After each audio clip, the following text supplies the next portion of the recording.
Look in my eyes. What do you see? It's Jeremy and Joel on In the Weeds. No. Hi, Joel. I'm so thrown off now. I don't know what to do. How does the show start? I'm out of my flow. Do we start the video again? What do we do? I'm so lost. That's how we're starting right there. Oh, that's okay. Okay, here we go. It's November 27, 2023. I am at Joel Pearl. It's time to get in the weeds. CM Lambert is here, and I am the Viper at Joel Pearl. JWP, all these gentlemen friends beyond the binary. We're done here. Goodbye. No, sorry, I went too far. I overshot the runway. Now I'm completely lost. I don't know what I'm doing anymore. There we go. We're here. Hi, friends. It's been a crazy weekend. Jeremy's not even at home. Jeremy, he was so busy with all of this Punk and Orton news that he had to go into sequester for the next, I don't know, however long it takes until he's done all of his work. Locked himself in a dungeon. That's what's happened, right? No, I'm in Ohio. I'm not in Ohio. I'm in North Carolina, here for WrestleCade. And yeah, that's all. I'm here for WrestleCade. That's why I'm in this nice hotel for till tomorrow. I've been here since Friday. I will be back in Ohio tomorrow. But Joe, we had to start with the great CM Punk intro, since I famously did the song intro to put him back everywhere in any company ever. It was the only fitting start we could do here. It's the only fitting start. That's true. That's wild. Yeah, man. We're going to talk about it all. We have, for those of you who have never tuned in before, we are a 2-hour morning show. We talk about anything and everything under the sun and wrestling and out. We're having fun. We're busting balls and we're going to enjoy the time. You can leave a thumbs up on the video and of course subscribe to us here at Fightful Overbooked if you haven't already. We're like we're ESPN2 content. There you go. Get the fireworks going. And of course you can donate a super chat and support us here on the channel. Any amount, get your question or statement read on the air. Chi-Town's first starts us right out. That Taylor Swift All In pop is going to be crazy. Look at that.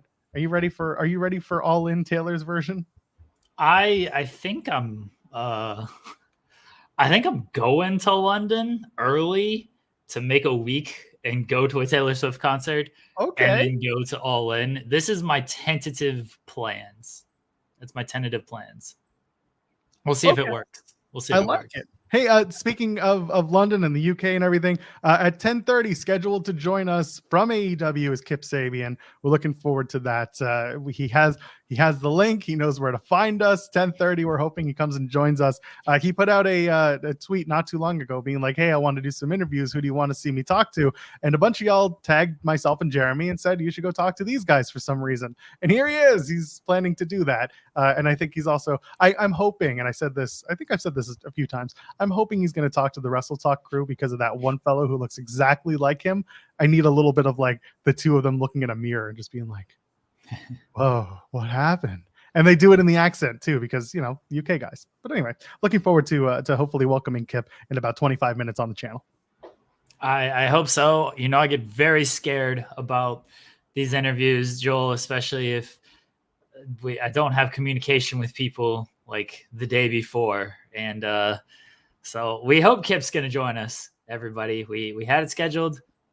Fingers crossed. I'm always scared about this stuff. Always very scared. It's okay. It's only happened once where our scheduled guest did not arrive, and then Bruce Hart showed up a few days later to make up for it. So I think we're going to be okay. I saw Joey this weekend. He was at WrestleCade. Not only did I see Joey Janela, I saw this dude cosplaying as Joey Janela. Was it Johnny Janela or whatever it is, the wrestler who cosplays as Joey? I don't think so. I don't know who he was, but he looked just like Joey. He was hanging out with everybody. I think he tricked people for like 20 minutes. Like they thought they were hanging out with Joey Janela, and then they would walk back and they were like just hung out with Joey Janela for like 20 minutes. And I looked and I'm like, I don't think that's him. Like I know I've seen Joey enough. I know Joey, like it was a great dead on. Like everything looked perfect. To the untrained eye, it could clearly pass for Joey Janela. Joey Janela for 20 minutes. For people who should know, I won't out anybody here, but people who should know that was not Joey Janela. But they got him for at least 20 minutes. Was and this isn't a knock at Joey. Joey has a very distinct tooth in the front. That's did he have the tooth thing too, or no? I think that's how, like, he was that committed to this, that is how he tricked a lot of people. That's amazing. I love it. I definitely want your WrestleCade stories. Now is probably the best time, because let's face it, let's just be upfront. Let's be transparent. Because Kip is scheduled to join us at 10:30, we don't want to start having a full ass conversation about CM Punk and be like, Kip Sabian. Instead, maybe we'll talk about WrestleCade for a little bit and get into a good mood going into a chat. So WrestleCade, first of all, let's talk about the elephant in the room. Mike Jackson taking on his son Santana Jackson. How did that match go? How was that experience? Did they dance? Did they cry? Did they leave your rules behind? I was so excited for this match. Like, that was the one match that I could not miss this weekend. And I saw it at the GCW event on Friday. They did the cool, like, oh man, the dancing with Santana Jackson. Mike Jackson walking the ropes. He's like 70. He was walking the ropes. Santana ended up winning. Santana is like, Jensen talks about it, of how he's been around for a while, but he's like just now kind of like getting a little blown up, and he's so much fun. The crowd is so into him as well. Like, if you've never seen him, you're just like, oh, because you can easily identify with a Michael Jackson cosplay like wrestler, right? Like, everyone kind of knows who Michael Jackson is. They know the Michael Jackson mannerisms and everything. Like, it's an easy kind of character to get over at this level. And man, he's got it over big time. That was really fun. What other matches were really fun for the weekend? Andrade and Speedball, that was at WrestleCade. Before you get to that, I want to put this out there. That Santana Jackson and Mike Jackson match, one of those two men was alive and wrestling actively when Thriller came out. There you go. I just wanted to that's my favorite stat from that matchup. Sorry, Andrade and Speedball. I think a lot of people saw the spot where Speedball goes for his flip to the outside off the top rope, and he ended up nailing a bunch of speakers that were hanging from the rafters. Yeah. That happened. They hit all their cool moves. Speedball hit the moonsault knees on the apron, which was insane. That was a really great match. CJ Perry was the biggest star in that match, though. She got the biggest pop of anybody in that match. And then Andrade showed some respect to Speedball afterwards, and they shook hands and everything and went on their way. But that was really fun. Joey Janela and Mance Warner from the GCW show was great. Joey took a pile driver on a table that did not break. That looked like it sucked. But overall, like, it was a really the ladies' night out show that was yesterday evening, or yesterday afternoon, Sunday afternoon. That was a fun show. And then AML ran a show as well. WrestleCade weekend, I know Sean has put it over. I'm going to put it over as well. It's the biggest like standalone wrestling event, right? Because all these other conventions typically piggyback off of a WrestleMania or an AEW convention. This one doesn't piggyback off of any of that. It's just been for years, just WrestleCade. GCW was added this year, which kind of shows you how popular WrestleCade has become. If GCW is like, hey, you know what? Let's run a show, WrestleCade weekend, because we know a lot of wrestling fans are going to be there. We should run a show off of this, because we can mix our talent in with the convention stuff. The convention used to be one room. It was one room at the Benton Convention Center. That's it. They're up to like 3 to 4 rooms now with all the stuff. And then they have the big room for wrestling as well. Like, it's grown so much over the years. It's always really well done. They do a great job with it. They get a lot of good guests. Wardlow's actually here. I saw somebody mention Wardlow in the chat. But Wardlow was here at WrestleCade. He did a run-in on the WrestleCade Super Show and powerbombed a bunch of people. The Hardys are super popular. Whatever you want to say about the Hardys online and like Matt's comments about his podcast, That shit don't matter when you come to these conventions and you see their lines are out the door and the convention ends at 2:30 and they're still signing autographs at 4:00. Like that online stuff does not matter because they are the most popular people they're the most popular people. Speaking of, I just got a message from what Jonathan Alba, who wants to be put on this media call that we're doing on Friday or Wednesday. So so for those who don't know, Wednesday at 4 p.m. Eastern, we are going to have a very serious, super duper media call, I guess, media open forum, whatever you want to call it, with one Shaza McKenzie and our very own Sean Ross Sapp going into their match at Slamilton, BLP Slamilton. That is this coming Saturday. They're going to have that match Saturday. We are going to have a press conference at 4 p.m. Eastern on Wednesday. I might not be there because I have other obligations that involve the son that I accidentally hit with the fridge door yesterday, but I love him and I will have to pick him up at that time. So I might not be there. However, Jeremy and the rest of our very super serious media pals will be at Wednesday at 4 Eastern here on Overbooked. Okay. I don't think it's on Overbooked. I think it's actually on main channel as part of. Awful. This is very well put together, everybody, as you can tell by the fact that it was supposed to be at noon on Wednesday as part of In the Weeds, and then it got changed to 4 on Wednesday. I don't know if it's on Overbooked.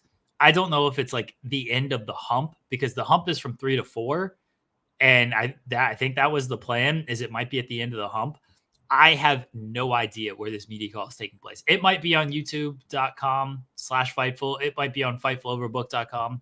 I don't know. Just have both browsers open and just wait until one of them, starts playing something.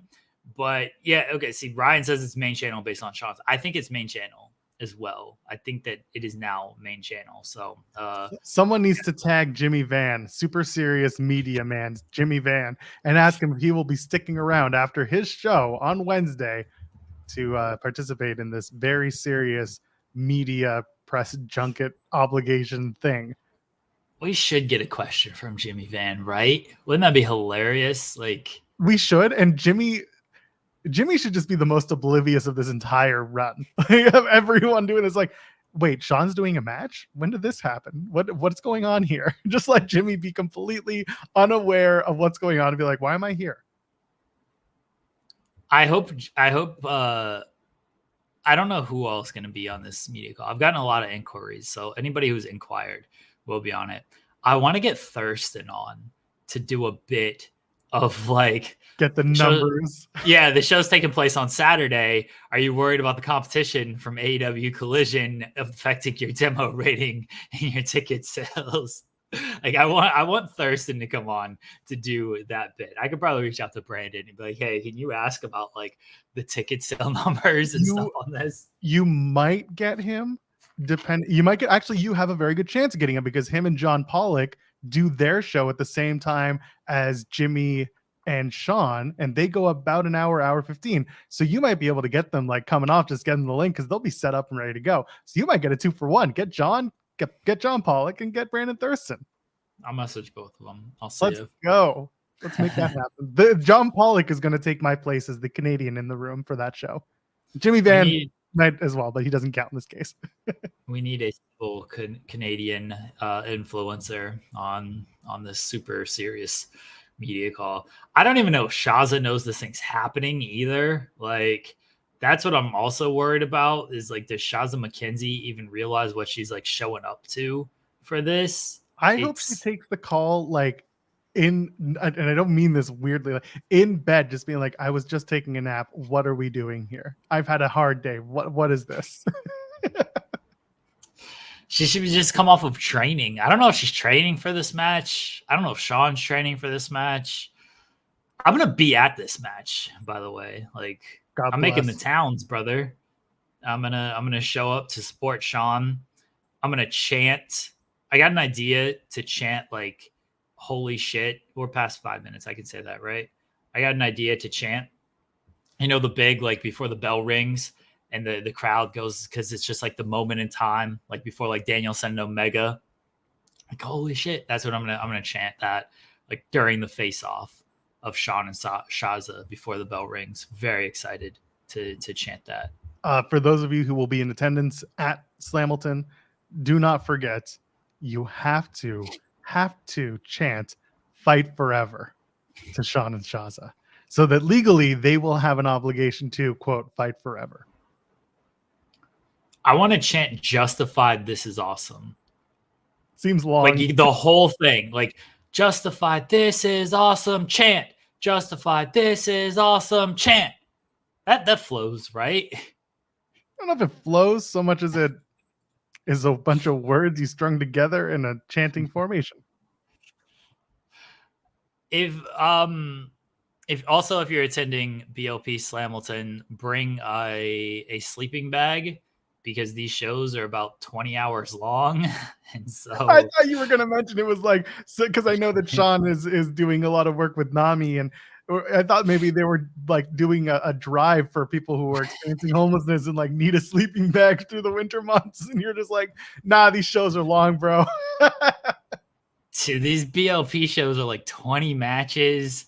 They get all the time that they want to get and everything. You might need to rest, especially during Sean and Shaza's match. You might need to take a nap during that. I would understand it. I would completely understand it. Wow, during their match. Where do you think they're going to go on in the whole card? If they're second, then like there's no importance to this entire show. If they go on before the intermission, then they might be the second most important match of the night.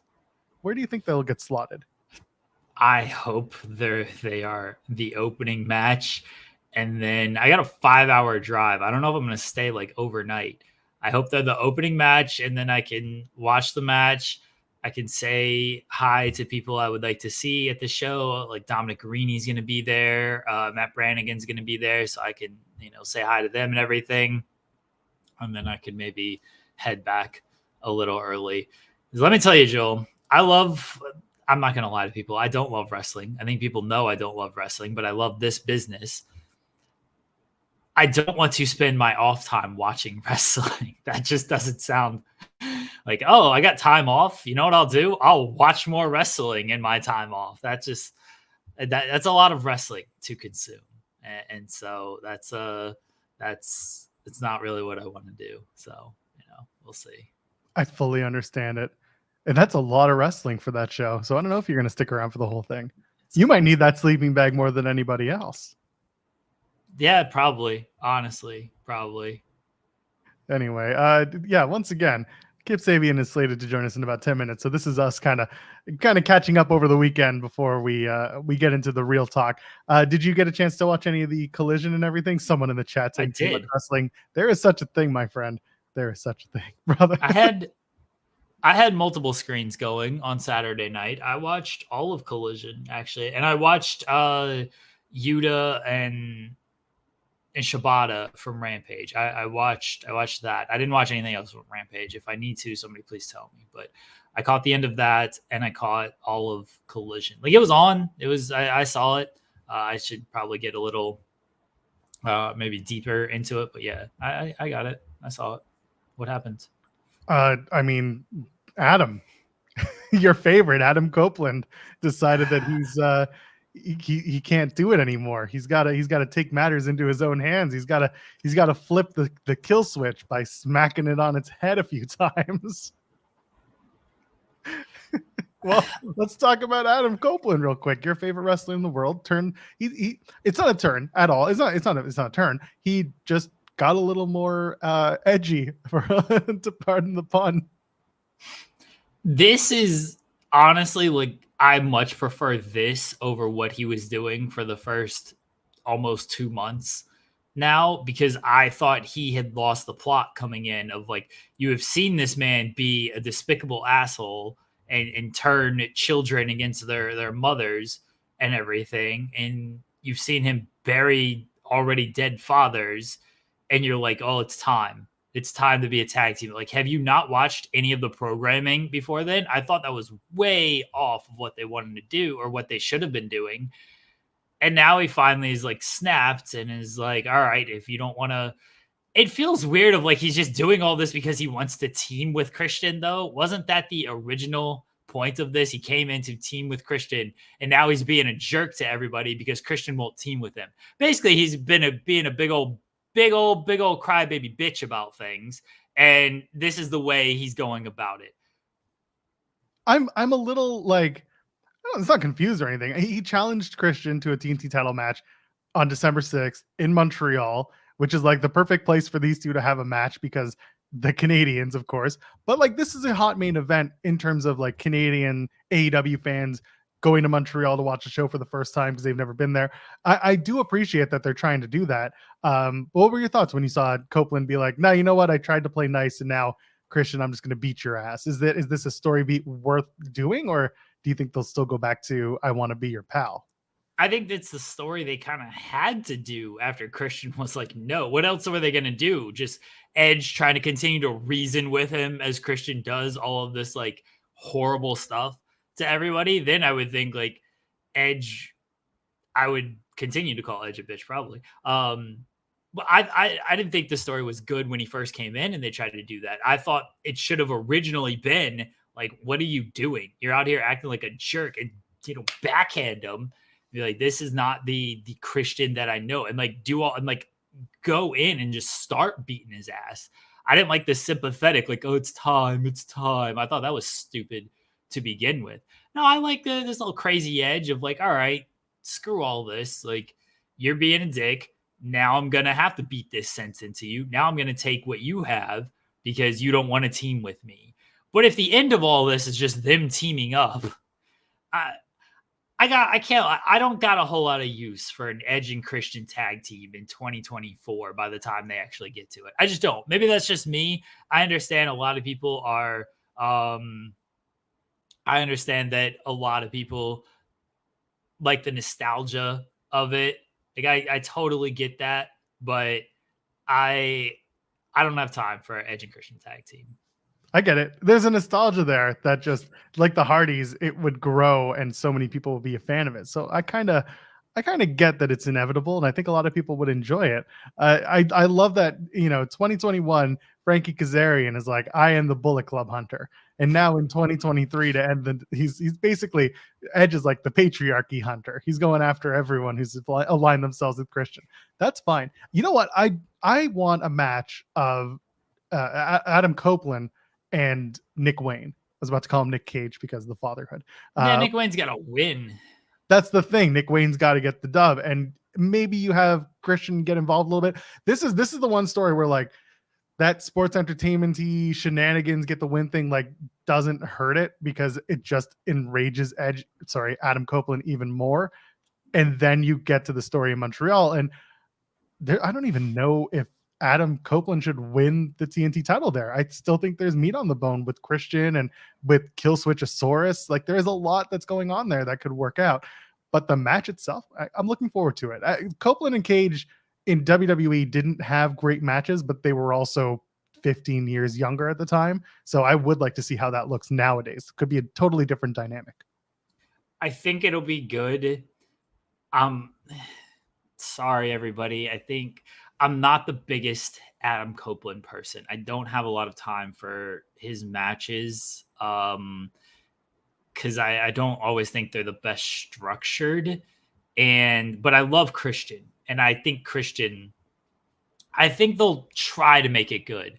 I worry about when Adam Copeland tries to make a match like bigger than it needs to be, because we've seen that a lot.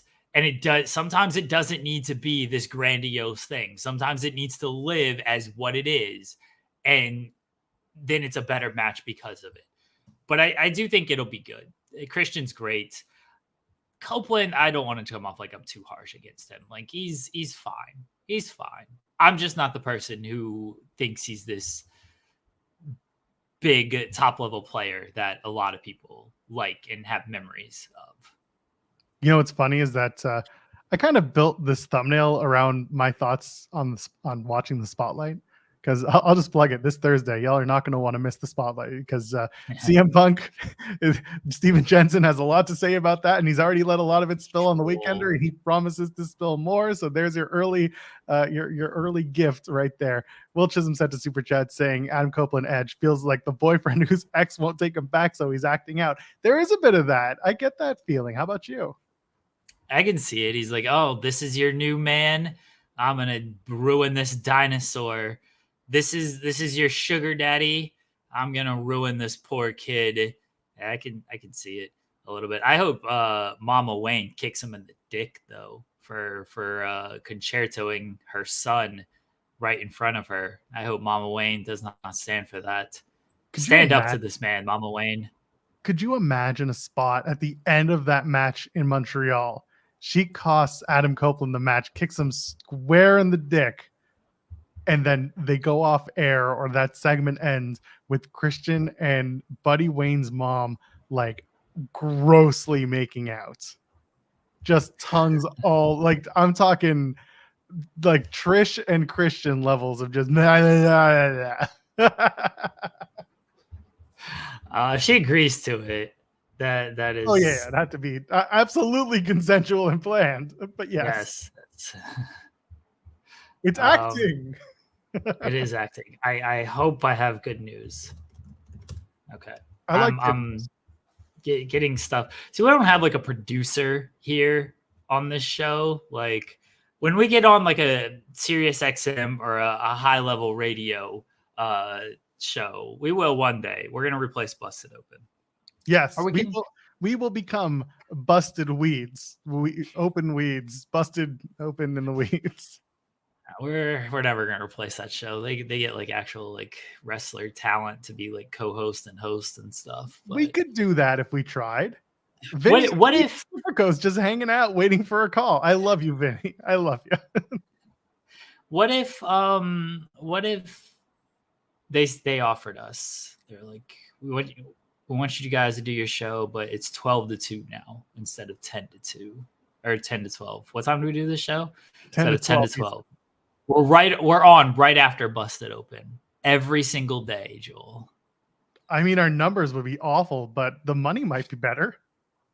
I don't know what like they do on Sirius XM. I feel like it's a pretty popular show. It is, but like it's less about their popularity and more about us carrying. Like, it's like, sorry folks, y'all are gonna be like AEW hater Joel Pearl, but the ratings don't lie, the numbers don't lie. You get a lead in from a syndicated show like Big Bang Theory, and then the numbers kind of dip, and then sometimes they get up in the last little bit. Basically that's what we'd have. Like, they are the Big Bang Theory of wrestling, radio, podcasting, whatever. So they'll do their show, and then we'll come on. We'll have the first quarter real up and up, and then it'll kind of dip throughout because, so we're AEW. That doesn't seem terrible. We're the alternative. That seems good. I know you're. I just want the money. I just want that. We've said this before. Jeremy and I do not like wrestling. We just like the money. Yeah. I like wrestling, Joel. Don't put that out there. When have I ever said that I don't like wrestling? So if you're watching live, just go back like maybe 15 minutes and pay attention to the WrestleCade stories that Jeremy was spinning about his love and hatred for professional wrestling. My point of all of this was we don't have a producer on this show. So Joel and I are oftentimes like trying to do two things at once and everything. And so I was in contact with the person who's scheduled to join us, and fingers crossed we're good to go. I know we're a minute late here, but fingers crossed we're good to go here very shortly. So if they have the same problems that I have with my computer, fully understand it. I know they're looking for someone to do some computer work with them. So are they? Yeah, they put out, in addition to the podcast tweet, they were looking for people to do some cross branding with some PC peripherals. Oh, okay. Oh, I thought you were talking about AEW, not like Kip specifically. No, I'm talking about Kip specifically. Oh, okay. I don't think he's hanging out in a place at AEW where he can like just. They're not running a show on a Monday, so I think he's at home. He could be on the road. I don't know, but my money's on him at home, which is whatever, comfortable. You don't know their schedule. AEW could be running a show tonight. If they are, then no one's promoted it. Well, maybe that's what Kip's here to do. Our super secret Monday show, everybody. Could you imagine? Actually, there is a certain charm. That's a very PWG thing to do, where you could just be like, "Oh yeah, we're running our Mystery Monday show. That's what we're gonna do here." No, he's at home. He just popped on, so clearly that means he's at home. There's no mystery wrestling show Kip's got happening an right away. awesome setup too. Does. That I see that now. That fans will see it as we bring them on. Do your bit, Joel. Where you get the thumbs up. If he's ready for us, and give us a thumbs up. Wonderful. There you go. Ladies and gentlemen from AEW, we're very, very excited and happy to welcome the one, the only, the final BTE champion, at least for now. The one and only Kip Sabian joins us now. Hello, Kip. Forever. Sorry, lads. I saw that I could add my own tagline, and it took me like 2 minutes to come up with total stud.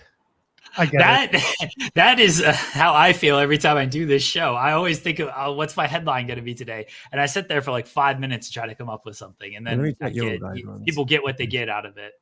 Fightful overbooked, and look. Oh, okay, fair. I mean, I just brand it based on where I work, so I don't have to do anything. I had to have like an actual like few minutes of, come on, think of something smart, think of something really cool, and I was like, I'm just a total stud, I guess. That is smart and cool. How are you doing?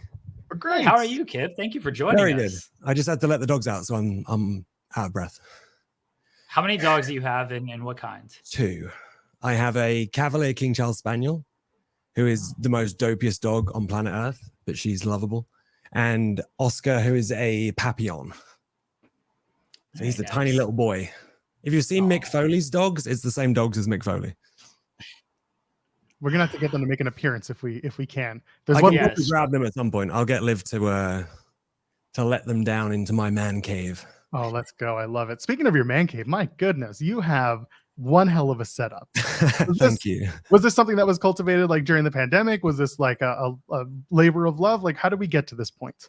So during the pandemic, right before it started, I was like, you know what? I always wanted to be a Twitch streamer. I loved watching Twitch, loved video games. And I was like, you know what? I'm going to give it a go. So I started streaming, and then the pandemic hit, and I was like, well, now I can go all in with the streaming run. Excuse the pun. And it's been a slow development, but we moved into our new house about 6 months ago. I've been slowly building up this collection of my passions.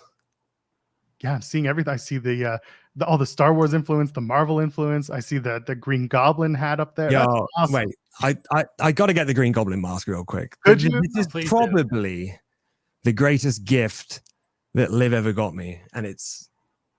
We have to see this. All right, get this mask. This is a Green Goblin mask that, for those of you who don't know, I have a feeling I know what it does, and I think it's going to be as good as it looks. Let's go. Let's see how this. And here he is. Oh, that's wild. It's pretty rad, right? That's crazy. I love it. There's so much in that room that's like if you haven't done a full room tour yet, you kind of have to do one for the content. Hey, quick plug, youtube.com/the Kip Sabian. This channel is starting back up, and there is going to be one very soon. All right, let's go. Jeremy Lambert, you're up. Let's talk some wrestles. Let's talk some wrestles. Well, a little bit of wrestling here, but one of the recent times we saw you on television, I need to know about this shirtless sleeve look that you had going on. Fashion. So I'm glad you brought that up, actually. So it actually was a rib between the lads. So, right. So I randomly decided, you know what? I miss wearing the leather jacket, but I think I need a sleeveless leather jacket now.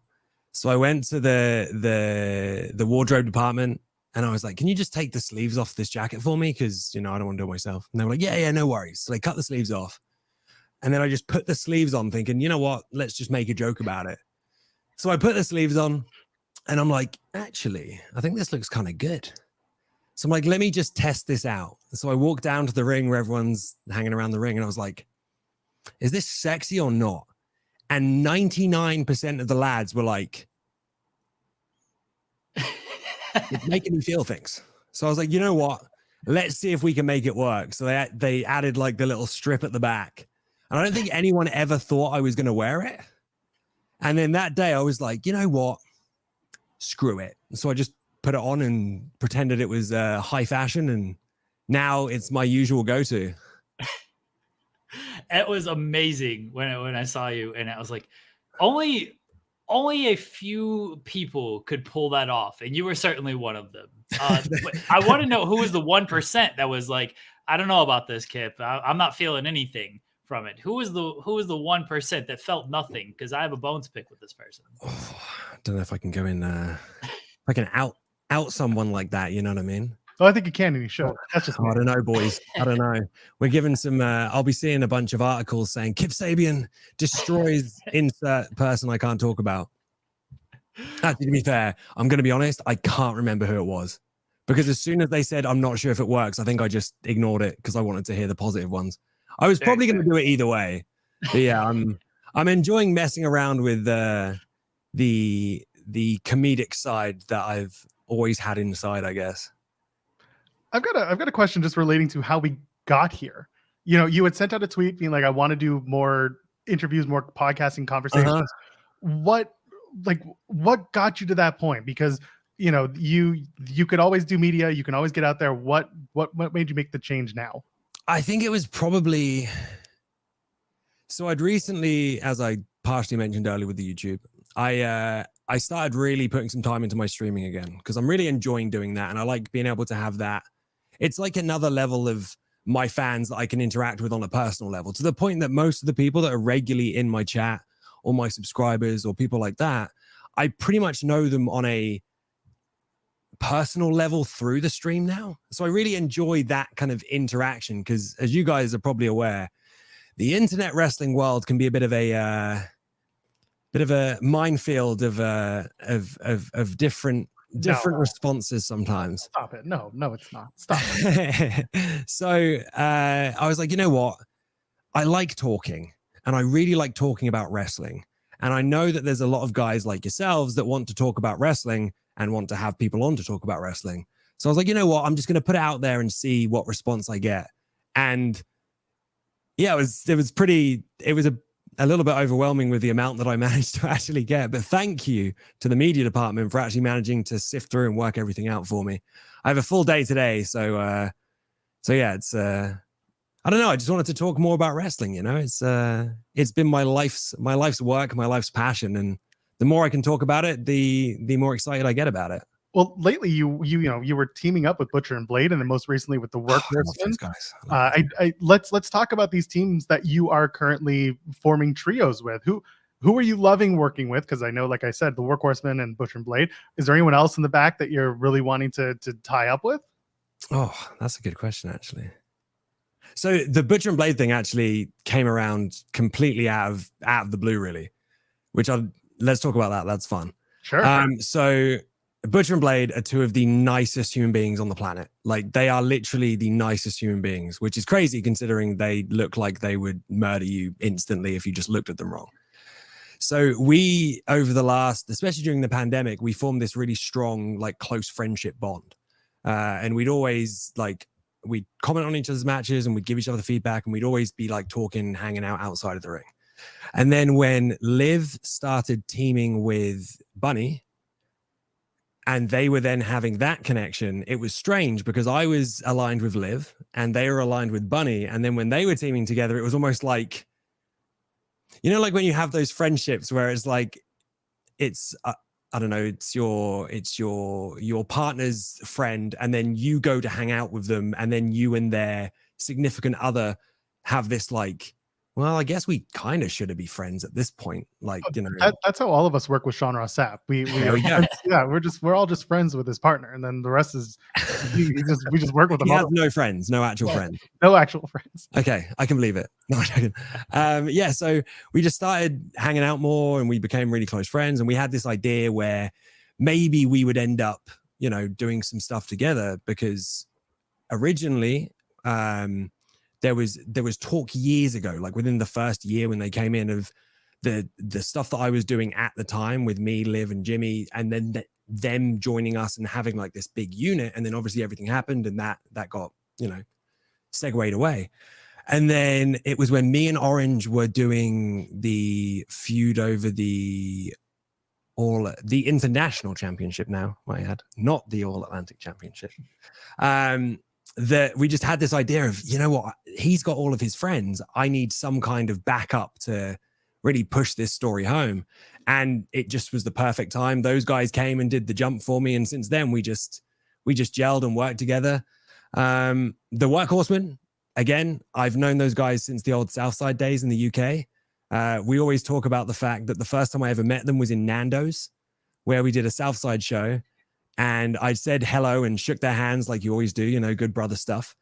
But we didn't really have much of a conversation. And it was a double shot show. So there was an afternoon show and an evening show. And on the in-between, like lunch break, I guess, between, we just went to Nando's and we became friends at that point. And then I have an in-joke with the Drake where for some reason, and I don't know why, it's probably some kind of like socially awkward anxiety thing, but I call people baby a lot. Baby is one of my go-tos. So I remember going to those boys and I said hi to Anthony and I said, "What's up, baby?" And then I went to Drake and I went, "What's up, big baby?" And then it was like this moment of like big baby. So now he's big baby to me. So I'm sure he's going to love me for outing this on the show. But yeah, those guys, really good friends. And it was just one of those scenarios where I'm sure you probably understand this. I am a man of many hats, a man of many roles, a man of many talents.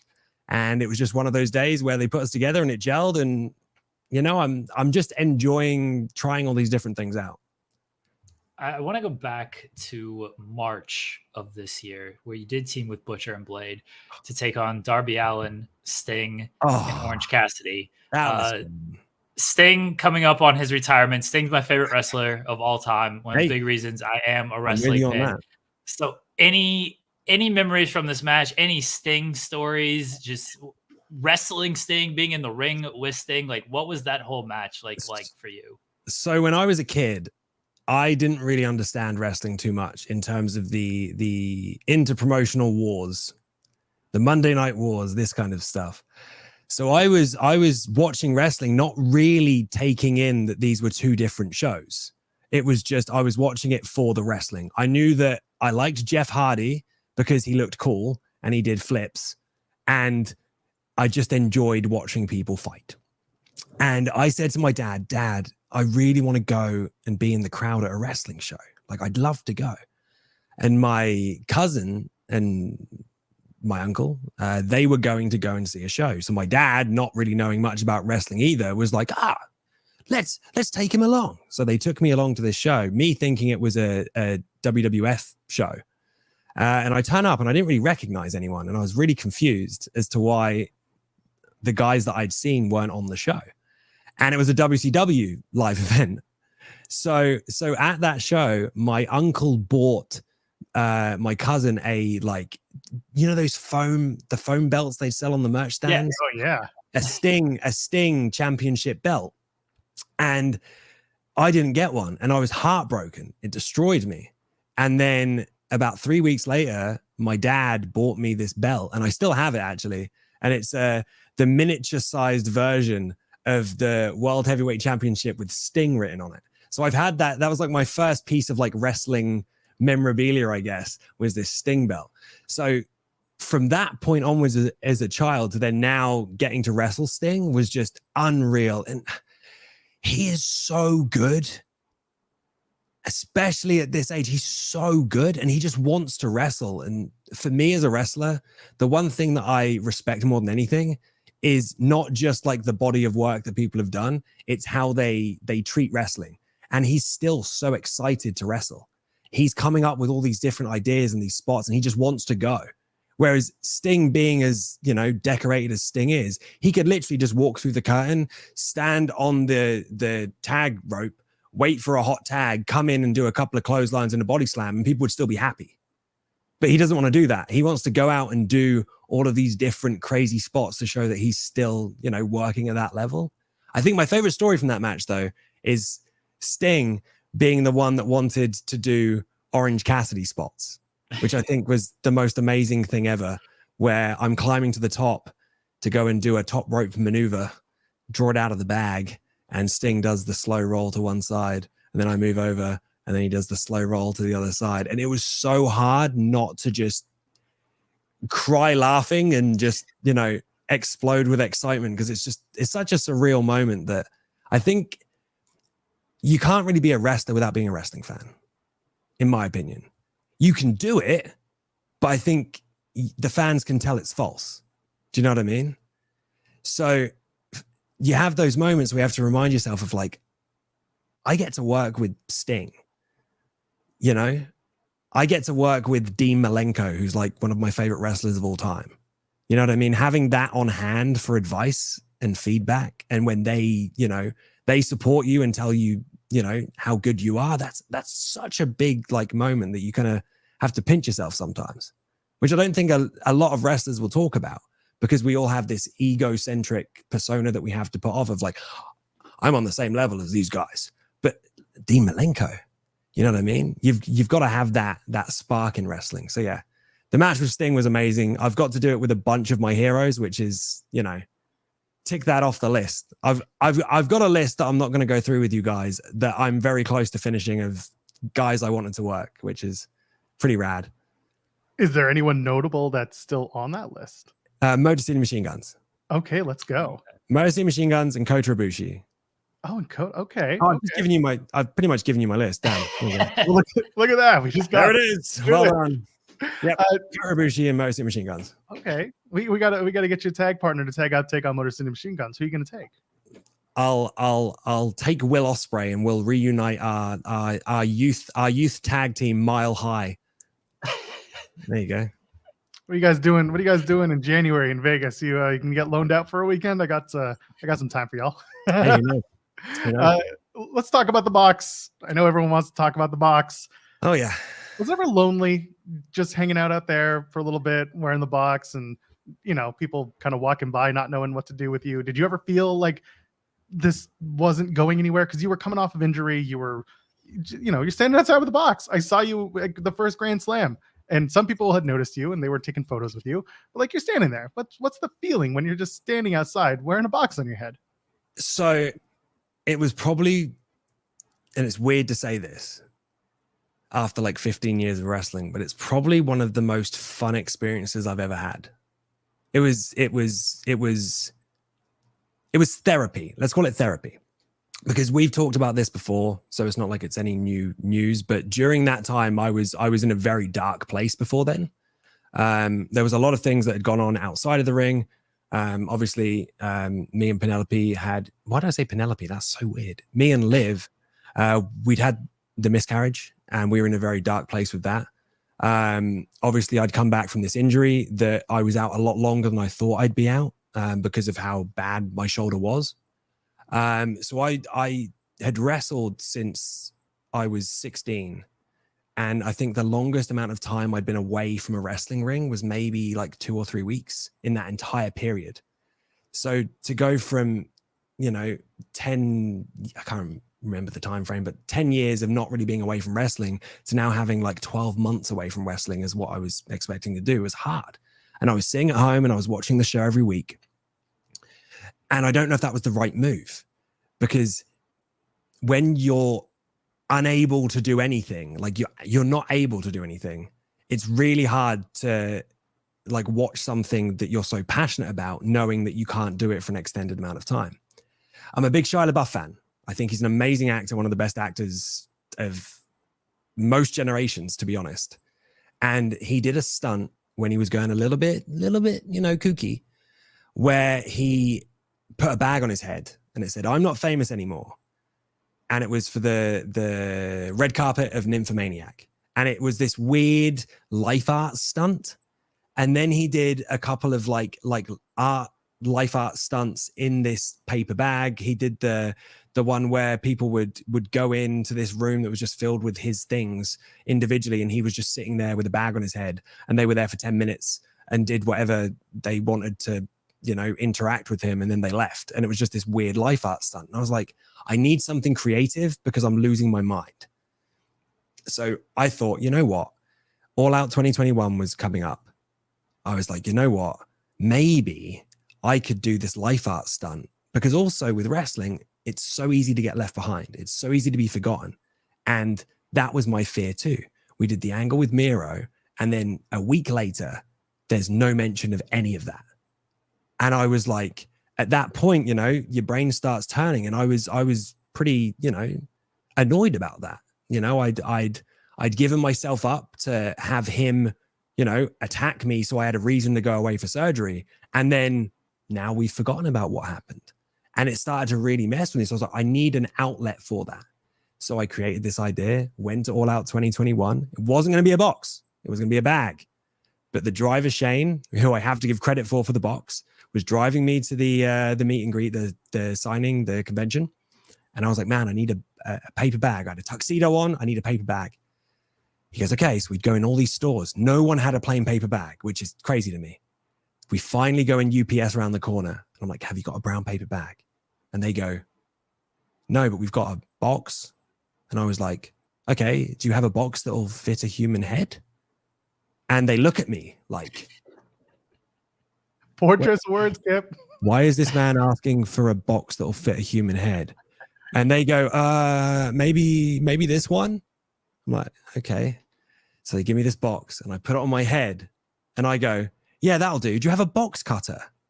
And this, no word of a lie, the woman behind the counter literally just looked at me mortified, like, and she goes, yeah. And just hands me this box cutter. And I go, thanks, walk over, try and guess where the eye holes are going to be, which is why they were like weirdly, like, I don't know, strange, you know, shaped eye holes. Cut them out, bought a pack of Sharpies, taped the box up, went out. And I'm in the car and I'm trying to write stuff down. And I was like, man, do I do I'm not over anymore instead of I'm not famous anymore? And then, to be honest, I had a moment of realization, went, to be honest, mate, you weren't really that over to start with. So I can sense the jokes that are going to come from this. So let's think of something different. So I was like, I think I'm underrated, which I still do. I'll die on that hill. And at that point, I was over it. I was sick and tired of it. So underrated, over it. I went there. I decided to do it silently, just so people didn't really know what was going on. I signed all these old pictures from CVS that I'd bought. I just printed off my own pictures. I was crossing my face out and writing random little like creepy messages, you know, time doesn't heal, it changes you, and all of this kind of stuff. And yeah, it just slowly developed. I kept doing the meet and greets. TK was fine with me doing it. I pitched it as, I can give the fans something that they're not going to get from the show. They're having this extra interaction outside of the ring now. So it's its own little, you know, it's its own little reason to come to these shows and have these little experiences. And you had people that had no idea who I was because they didn't really follow me on my social media or anything like that. Then you had the people that knew, so they were in on the joke. So then they started to be like, oh, I know what's going on now. And it slowly started to develop. I started putting myself in the crowd. I started moving further forward. Eventually I was hard cam for all these. It's kind of crazy to think of all the moments that you see me standing behind that as a fan, you'd go, oh, I think they're going to do something between these guys. And that's all I wanted. I wanted to keep some kind of, you know, buzz going behind that. So I wasn't completely forgotten. And it helped me mentally because it gave me a creative outlet to focus everything into, if that makes sense. Also, I have the ability to ramble constantly. Twitch streams do that for me. So I also have ADHD, so I do go off track quite regularly. So you'll have to rein me back in. That's usually what my Twitch team do for me. Well, that's Oh, fun. you're Good. yeah. I've heard you mention Shia LaBeouf before, taking inspiration from Yes. him, and it got me curious of like any other actors or television shows or movies that you've kind of like found inspiration in to bring into the world of professional wrestling. Lost Boys. Okay. You I know, can see it, yes. my Keeper Sutherland Lost Boys homage. Yep. Love letter. I'm a big Lost Boys fan. I'm a big horror movie fan. The box also inspiration came from Michael Myers. The whole silent being in the background. The viewers know I'm there, but the person that's in shot doesn't know I'm there. It's like that. Like Halloween is my favorite horror movie of all time. I love horror movies. And it's my favorite horror movie because they didn't rely on just gore and slasher and like the easy stuff. It was probably the first horror movie that used that psychological horror of we as the viewer, we know he's there, but they don't know he's there. Like, you know, the scene in the wardrobe, the scene behind the bushes, like stuff like that. So I tried to incorporate that into the box gimmick. Talking of Sting, me and Sting had a great chat before that match where I came to realize that he sees wrestling how I see wrestling, where you draw inspiration from like other forms of art. So like, Joker Sting drawn from Joker, he took a lot of things, but then molded it into his own version. You had, The Crow, which was a massive Sting inspiration there. I think wrestling mimics other art, but in a different form because we have more tools to use to do it. So pretty much everything in wrestling, I think I draw from other avenues to get inspiration from. But yeah, Lost Boys at the moment, I'm a big Lost Boys fan. Musicians, artists, at the moment with the whole like sex idol shtick, it's very, 80s British, Billy Idol, like that kind of, Sex Pistol, that kind of like, sexy rock and roll vibe. I think the best wrestling is drawn from these kind of other forms of artwork. Okay, so Kip, you and I have a little bit of heat. I am based in Toronto, Ontario, Canada.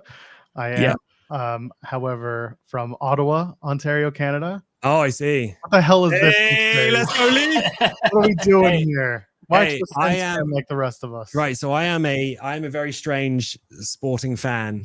My teams are very different. So I'm a Leafs fan. I'm a Raptors fan. I'm an Eagles fan, which, talking of Philly and the sleeveless jacket situation, was probably the most soul-destroying moment of my life, to go to Philly. And then I have to, bury the sports teams as a dastardly villain that I am. And it was hard. It was hard, guys. It was really hard. Leafs. So my older brother is 11 years older than me, 12 years older than me.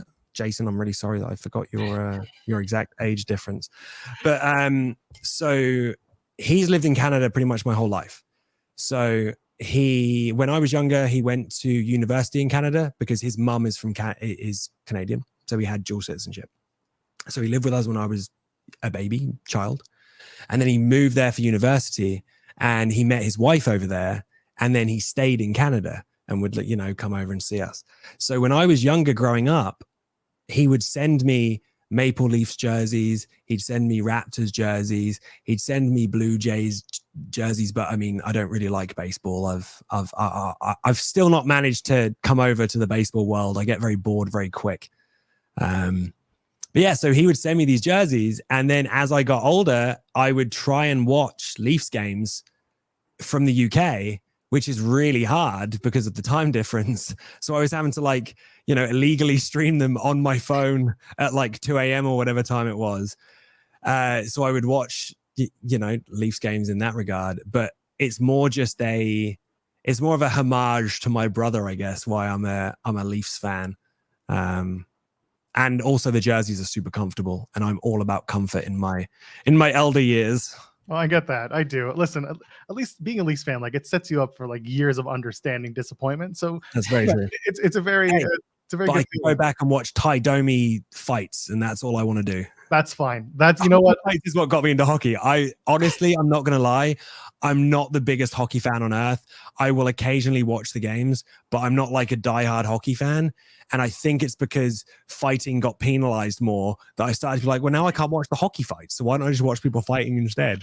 But Ty Domi was my guy. I had a little cushion, a pillow that was like a Ty Domi jersey when I was younger. Love Ty Domi. Oh, son plays for the team now, so there you go. Kip, we have All In coming up next year. Oh yeah, baby. Wembley Stadium. Pre-sale tickets are on sale today. General public tickets on sale December 1st. Let's go. Let's manifest. Let's throw something out there. What is Kip Sabian doing at All In 2024? Wrestling. There you go. That's all we need. Will Ospreay, Kip Sabian, main event, AEW World Championship. I'm going to put it out there right now for you guys. I've actually beaten Will Ospreay more times than Will Ospreay's beaten me.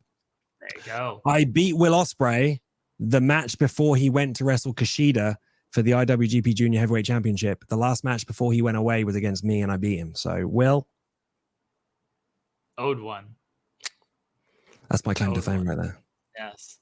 No, I'm super excited about it. I mean, the last time we were there, it was so great to be back in the UK. And I know that the UK fan base was just clamoring for AEW. for a long time waiting. Obviously, the pandemic really slowed everything down with, you know, that kind of setup and things like this. I have no idea, but I'm pretty certain we probably would have been over sooner than that because the fan base is so strong.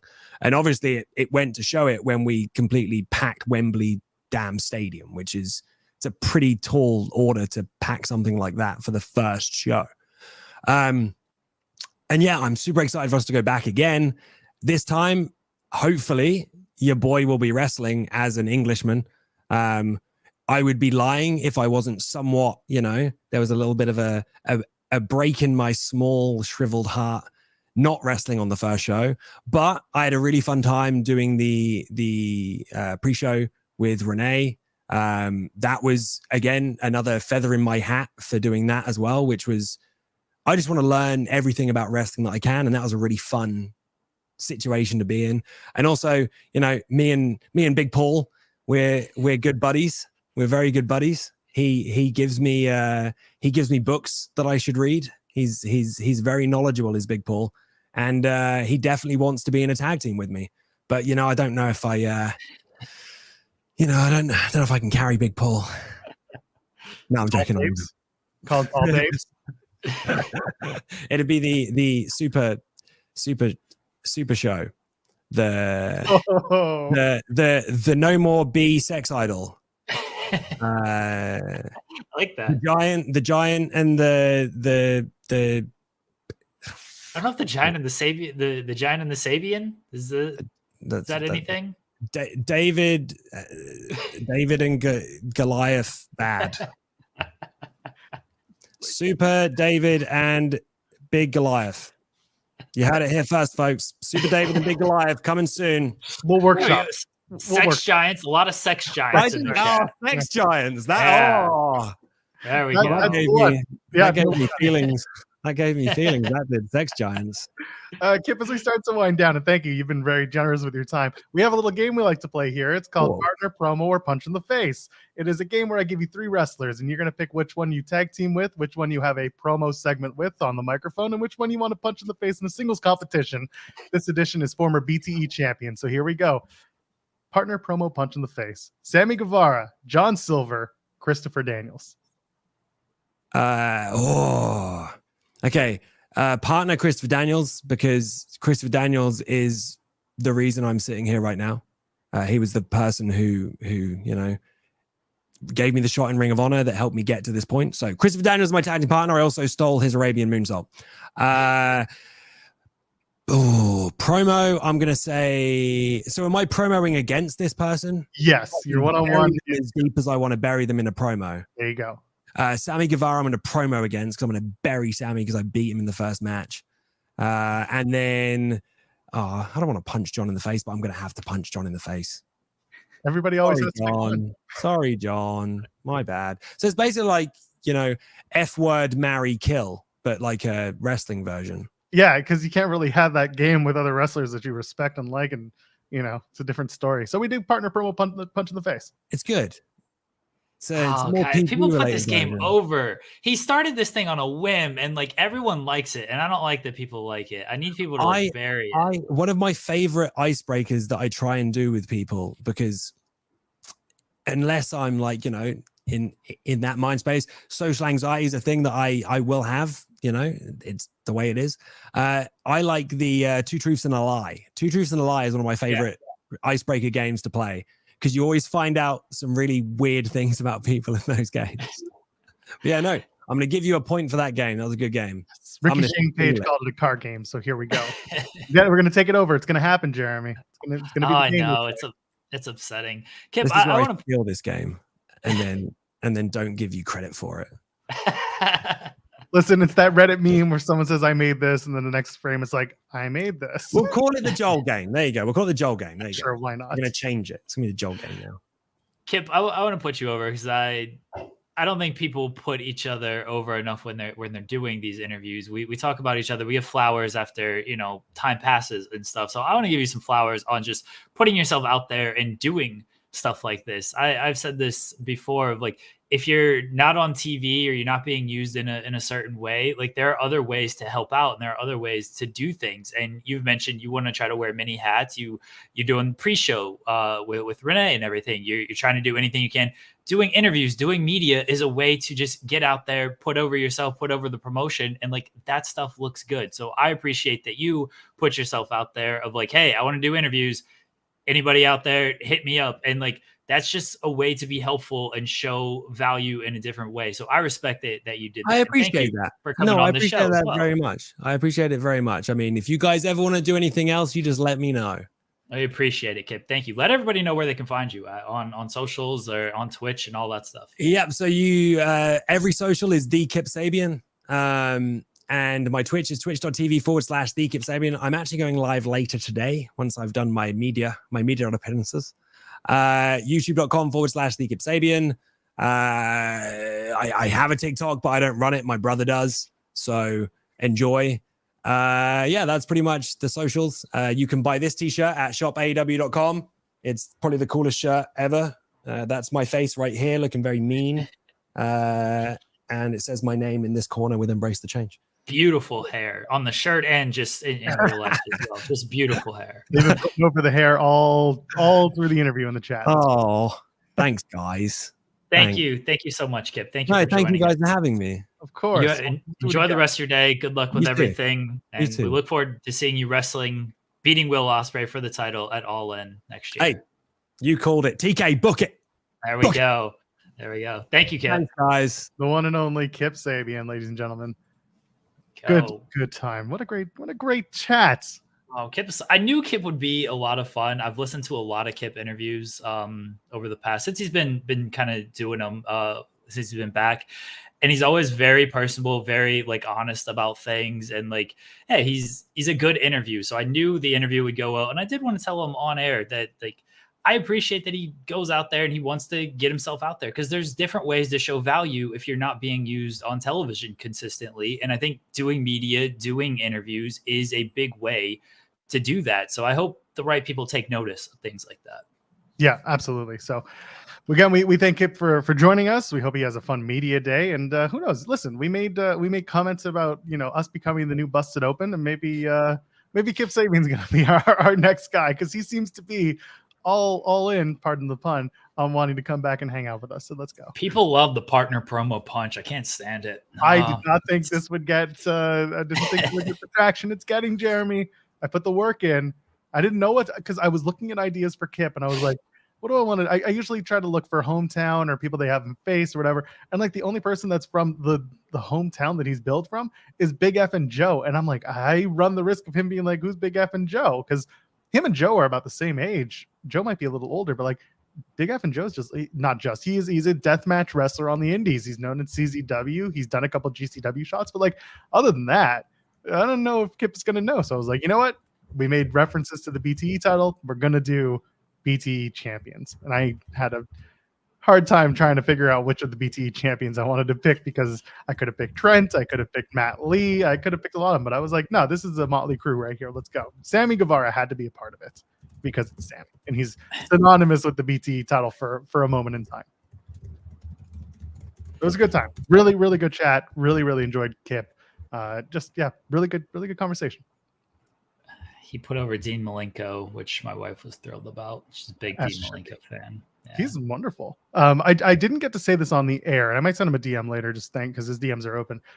He did make reference to the dark times in his life. He did mention the miscarriage that he and his wife. I love that he calls her Liv on the air, and like none of us really made the attempt to just be like, oh, by the way, he's talking about his wife Penelope Ford, because not everyone knows. But anyway, he mentioned the miscarriages, and that is something that I think a lot of people unfortunately do handle and do deal with. I will tell you, we did. My wife and I, we dealt with miscarriages, and it sucks, and it really takes a toll, and it's a difficult time. So when he came out with that information and told that story a little while back, immediately my reaction was like, holy shit, like you just want to give them a big hug. So listen, all the power to them coming out and being open and honest about stories like that, because it's a lot more common than people really understand and really think. So sending love to Liv and Kip over that story as well. Yeah. It's I didn't want to bring anything up about that on air for obvious reasons. I'm he referenced it, but yeah, I've never gone through that with my partner or anything. But I know it's I don't want to say it's common, but we've had instances of it recently in wrestling between Penelope and Carmella, that is it's tough, and I can't imagine going through something like that. So yeah, best wishes to Kip and Penelope for everything with their future and hopefully children in the future. Yeah. All right, we got to get into it. We got to talk about it. We promised we would. We're an hour and 10 in. Kip was very generous with his time. We thought we'd do like 20 minutes. He ended up doing over a half hour with us, which was wonderful. Gave a lot of good stories. Speaking of good stories, Survivor Series goes off the air, or does it? CM Punk's music hits. The crowd goes wild. CM Punk is back in WWE. How last minute was this? Well, WWE socials are still using a 10-year-old render of CM Punk to promote his appearance tonight on the show, at least on their socials. Jeremy was on with Kate and I last night as we were talking about it, and stuck around for the entirety of the show. Some of it we talked about with Punk. Now we'll take a more, I guess, news-based approach to how we came about with Punk. If you want the entertainment and jokey joke, which we'll do too here, but in a different route, then you can watch last night's Kate and Joel and Jeremy and Sean at one point as well. And there were a lot of people on the air. So Punk, Jeremy, I'll give you my kind of feeling as I was watching the show, and I gave it last night. I'll say it again. They do the Randy Orton tease. Is he going to show up? We haven't heard from him. We don't know. And I said, okay, well, they're setting themselves up for something that could be detrimental if they don't kind of answer for it soon. And then they got about 3/4 into the show, and they get to just before the main event, and they're like, we still haven't heard from him. And I'm like, oh no, they got Punk. That's just the general, like in the pit of my stomach. I'm like, I think they actually got him, because you can't let the crowd get that wound up and not deliver at that point. I wasn't like, oh my God, it's happening. I was just kind of like, oh, this is interesting. They're really going to tug on the heartstrings and the feelings of everyone watching and everyone in the building, to the point where they're chanting CM Punk and they're excited for something to happen. And at that point, if you didn't pay it off, that would be Vince McMahon is back levels of conversation. Instead, they did the Triple H takeover special, which I appreciated. They show up the copyright on the bottom, and I'm like, oh, they're doing it. They had the big wide shot of the audience, and they got Cody's theme, and they're celebrating in the ring. And I'm like, oh no, they got him. They're doing it. And then music goes, my heart leaps out of its chest, and I'm like, oh, they got him. It's happening. CM Punk walks out, crowd erupts. It's Chicago. It's a big moment. It's a huge moment. It was fun to watch. Now the reality sinks in. What does this mean for the company? What does this mean for talent? What does this mean for everything coming up? And everyone's feelings are currently in their feels. People's feelings are in their feels, Jeremy Lambert. So let's talk about it. What was your initial reaction when it's all started up and went down? I didn't think that they had him. When they were doing the teases, I legitimately was just like, yeah, they're doing this so Randy doesn't have to be in the shark cage. And so the first time they see him is the big music pop, here he comes. And I was like, yeah, and then that made more sense when they tried to do the mid cash in, because if Randy's in the cage and he's there, you're not doing the mid cash in for that. So the whole he's not there was to set up all of that. That I never thought this was a setup for Punk. I understand that people, they got the chance when in the backstage segment, and then they got the chance during the match, but they were drowned out relatively quickly by boos. They didn't go on very long or anything like that. I never thought it was a setup for a CM Punk thing. It's like, this is all set up for Randy. This is what they told you were getting. That's what you got. I don't know why, unless you set your expectations, which, as we say on the show, they speculate, don't expect. Like, unless you set your expectations, then they never said anything about CM Punk. This was all a setup for what they wanted to do with Randy. My mood on it changed when I checked Twitter right after the match, and I saw Ross Sapp tweet, my stance has changed. They just cleared out people in the back. And then I put my phone down because I didn't know where my feed was in conjunction to anybody else's. Sometimes you can be a couple seconds behind. And I was like, oh, okay, I think it's actually happening, because Sean ain't putting that unless unless he knew he was there, unless he'd been told he was there. So I was like, oh shit, this could actually be happening. And then they do the wide shots, they do the off-air thing, and then you hit the music, and there he is, old Philip coming out. It's not as big as the 2021 return. That one was something like monumental and special and amazing. It's probably more surreal though, because after all he said about WWE, even up until last year, even like in promos, or last year when Vince stepped down and Punk was like, nothing's changed over there. Just because Vince is gone, that doesn't mean anything's changed. Like, it's still the same people in charge. That's changed a little bit over the past year, but like, he's still not been Team WWE until I guess he wanted to make amends earlier this year because he was on suspension from AEW. It was very surreal to see him and actually show up and be part of the WWE machine again. And now it's a big old game of what happens next. And we can do a lot of fun fantasy booking that may or may not come to fruition, or, it could all blow up into my wife had a very funny text last night to me when we discovered that Raw was going to be in Cleveland December 11th. And I was like, oh, we should probably go to this. And she's like, yeah, we got to go. It might be the last time we get to see CM Punk before he ruins everything. It's like, it's true, right? Like, you don't know when it's going to happen, if it happens. I would like to think, let me get your thoughts on it first, Joel. Like, where do you think Punk fits in this landscape? And do you trust that? We got a gentleman's bet with Andrew Zarian, which is like $5. He gave me 18 months. I took it because I feel pretty good about my odds at 18 months. Like, if we get an 18-month CM Punk run, I'll gladly hand over $5 on that. But like, 18 months is what Zarian gave me.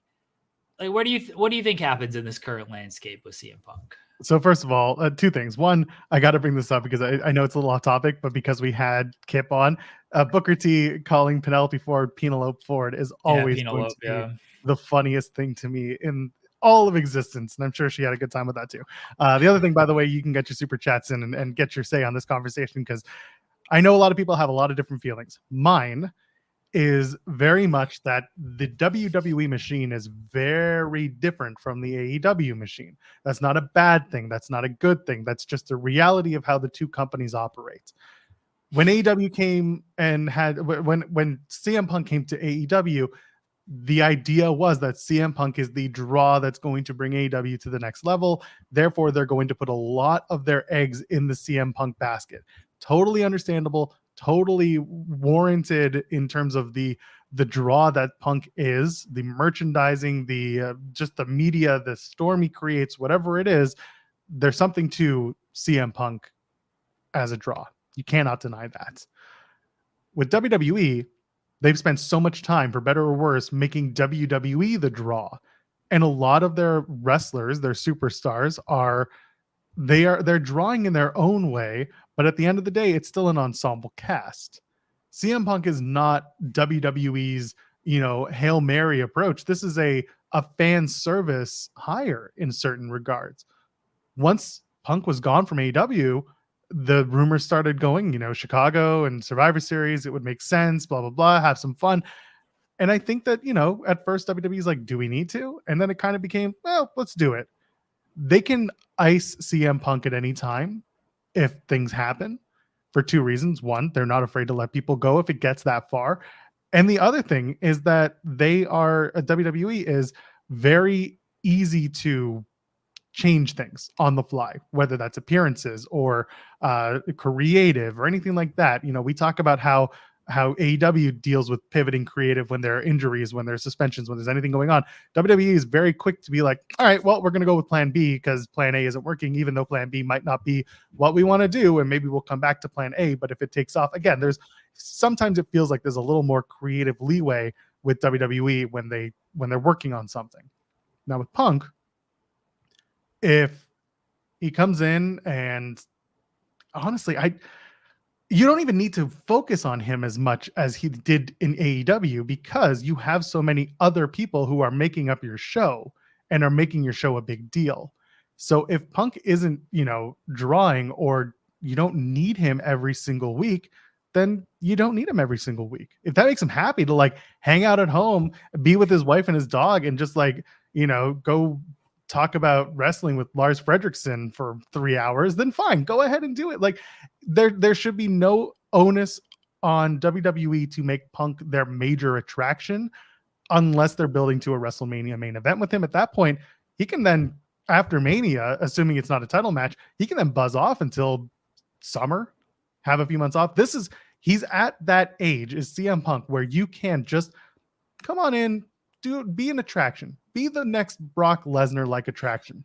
He might Hilarious. not, and that is hilarious because now people are going to call him a giant hypocrite if that's what happens. And then there's the other conversation, Jeremy, and that is what happens when the next Saudi show comes up, which is presumably going to be after WrestleMania because they're not going in February, they're going to Australia. And then in the summer, into the fall, they're going to be in Berlin. In May, they're going to be in France. So the next Saudi show, it might not be until, a few weeks after WrestleMania. And at that point, either Punk goes or Punk says, and he stands on what he said since the beginning, which is I'm not going. And I know he's used much harsher language than that. He either doesn't go and people say, okay, you rest on your laurels. You not rest. You stand on what you believe in, and that's good. Or he goes, and the match that they have to have at that point is against The Miz. And I mentioned this on Sunday. There is a built-in story around going to Saudi with him and The Miz. This is a very long way around, Jeremy, of me saying Punk and WWE can work because the atmosphere and the system is very different than AEW. Period. End of sentence. I'm with you on that. I think things will be okay. I'd like to be optimistic about it. Like during his time in WWE, before everything happened, there were obvious frustrations that he let out in a podcast that no longer exists. Like even when he was featured heavy and stuff, he talked about the frustrations. That's general everyone in WWE though, right? Like Seth Rollins is a good company man and he seems to have a happy, healthy relationship with WWE. He has admitted his frustrations during various times. I think people might hold that against Punk now because of so much that has happened afterwards of like, see how unhappy he was then, see how unhappy he was with this. It's like, yeah, he probably wasn't happy that he had to drop the title to The Rock and they did Rock and Cena when he thought he should have been part of that main event. Like, I get that, honestly. Like, this is just general creative frustration that like everyone in that company has when you want to be the top guy and at that moment you are not the top guy. That's wrestling. Right? The AEW stuff was a different level. He got into physical altercations in AEW. It was a completely different level. It never happened in WWE. Yeah, there's stories of like, oh, Punk was a jerk here. Punk did this. Punk was unhappy with this. Again, I think those are a little sensationalized now, or people want to sensationalize them now because of everything that has happened in the aftermath. But if you just look at him as like, hey, it's not CM Punk with this reputation. He's just general wrestler who is sometimes unhappy, sometimes prickly, and then moves on and has a better day type of thing. I hope he does come in with a chip on his shoulder. He should, honestly. He should. That's what made CM Punk, right? It's not, people don't like CM Punk because he's like, everything's great, guys. I love it here. Like they like CM Punk because he does have the chip. He does feel like he was being held down, or he's the guy who's not going to make it type of thing. That's what made him him. He should have a little chip on his shoulder from the AEW stuff. Like a lot of that was his fault. I don't make any bones about that. A lot of that was his fault, but he should have this chip because of what he wanted AEW to be and what he could not make AEW for various reasons. And now he's got this chip of like, okay, they wouldn't give me this, this, and this, even though they gave me a world title run. They gave me my own show. I did a bunch of stuff that I shouldn't have done, but they wouldn't give me this, this, and this. Now I'm going to come to WWE and I'm going to try to do what I can to make the most and prove AEW wrong type of thing, which is very weird to say because AEW is the underdog company or the second company anyway. So it's like, all right, you're going to put down the second company. You don't need to reference AEW or anything like that, but he should have a little bit of chip on his shoulder. I think things will be fine until they are not. And what I mean by until they are not is it's going to rub people the wrong way. It's going to rub people the wrong way. I think Seth is working, by the way, everybody. I don't know about Drew. I know Drew did the promo last night at the live event, but Drew's a pro. They got a lot of pros in WWE. That doesn't mean that there ain't frustrations and stuff, though, right? Like there's going to be frustrations. And I think the Punk. Sorry, it's a job. Any job that you do, you are going to have frustrations, whether that's, working retail, working food service, working in a high-end job, like stresses and just life gets into it. Wrestling is just this weird place that people think that everything is super serious all the time. Yeah, it is. Hold on. While you're doing that, I just want to point out, so this is a good point on the Saudi stuff. Jorge says, even if he does go, he can always donate the money to a cause like Sammy. And that's what Mustafa Ali would do, is that he would find a different charity to donate every time they went to Saudi Arabia. He donated to water.org. He had donated money to various charities when he would appear on those shows. So yeah, Punk could easily do that and just be like, I'm giving it to animal hospitals all over the world, or whatever charities he deems relatable or useful for the cause. So that is a very good point, but that's up to him to put out there. Okay, sorry, I had to handle something. No worries. In the chat. So everything's good with CM Punk until it's not. And what I mean by that is kind of similar to Cody. People like Cody. People love Cody. Cody has never had a history of any type of, certainly no physical altercations with anybody and stuff. But who was frustrated that Cody came in? A guy like Seth Rollins, who had worked for an entire year, but Cody gets the main event spot. And Seth is like, I should have been in a main event spot. That's just the general frustrations, right? Drew McIntyre, contract coming up, doesn't have a new contract. CM Punk comes in, probably getting a lot of money. And Drew is like, wait a second, why am I not going to get some money off of this? Like where's my cash at? I've been here every single year type of thing. So you can understand the frustrations that comes with that. And I think that's naturally going to happen in WWE. It's naturally going to happen because that's just the nature of the business. CM Punk's going to come in. He's going to take a spot.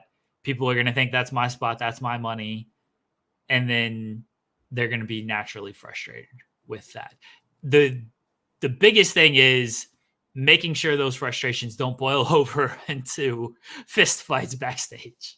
So, and again, this is a difference between WWE and AEW is, and I harken back to this, I said it last night, Aubrey Edwards saying we're a small family, we wear a lot of different hats. There aren't as many different hats being worn in WWE as much as there are multiple people wearing different hats, in that there are a lot of people who work there and a lot of people backstage, and there are a lot of people who view these things, and as a result, this it's not even a safety and security thing. It's just the vibes are different, and it's not a good thing. It's not a bad thing. It's just the way that things are between the two companies. It is a very more I can say corporate environment in WWE in the backstage versus AEW. It's not to say like the inmates run the asylum in AEW. That's not where I'm going with this. It's just the vibes are different. The cog in the machine turns differently in both companies. And someone in the chat had mentioned, what happens when Punk or Seth say something that the other takes, it takes issue with. And could that happen? Yes. Could they also be professionals and just talk to each other before going out there for a promo and saying what's off the table? Yeah, there could be that too, because if they are going to be professionals and they're going to work together, there are certain things that have to be off the table. Otherwise, they're okay. Seth is taking shots at Riddle and his family. I have to assume Riddle knew about that shit before he was essentially ethered on live national television by Seth Rollins. Either way, though, here for your bitch ass. Yeah, exactly. Like there's a certain agreement as to how deep your cut can be, and I'm sure that that it's not like Punk can go out there and talk about AEW because Tony certainly isn't talking about it. He did an interview with BBC West and he was asked about it. He said, can't talk about CM Punk for legal reasons. One has to assume, and I'm not saying this is the way it is, but it feels like if it's happening on that side, it's probably happening on the other side with Punk too. I don't think Punk can go out there and say this stuff either. And who knows? Regardless, whatever the promos are, you're working with writers, you're working with producers, you are working with a very different machine, and part of the machine's reason of being, their raison d'etre, is that they are there to make sure that the cogs don't fall off and become a huge fight. They are managing your story. They are managing it is a project. Okay, if anyone has ever been in a project management position, I have. If you are a project manager, you are putting together the sphere of this project. You are getting it together. It is yours from soup to nuts. You are working with your crew to get this thing done and completed. That's what that group of people are doing. They are putting together the story to air on television and make sure that nobody walks off or does anything that they shouldn't because they're angry, frustrated, or whatever about it. Punk will hopefully get the creative satisfaction he needs out of this, to the point where he's elevating and the talent he works with are elevating. There is a mutual agreement in wrestling that you're working for the betterment of everyone, not just yourself. You're not just GMSI, Mr. Brian Cage. You're getting your shit in, but you're also trying to work with everyone else.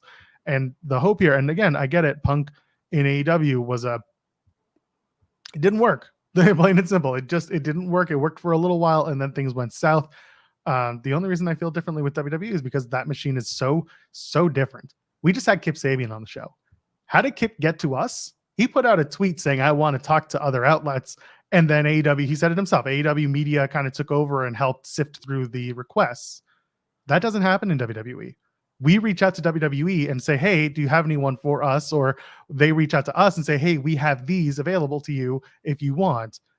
The wrestlers, the talent themselves, very, very, very rarely reach out to the outlets to do these on the record conversations.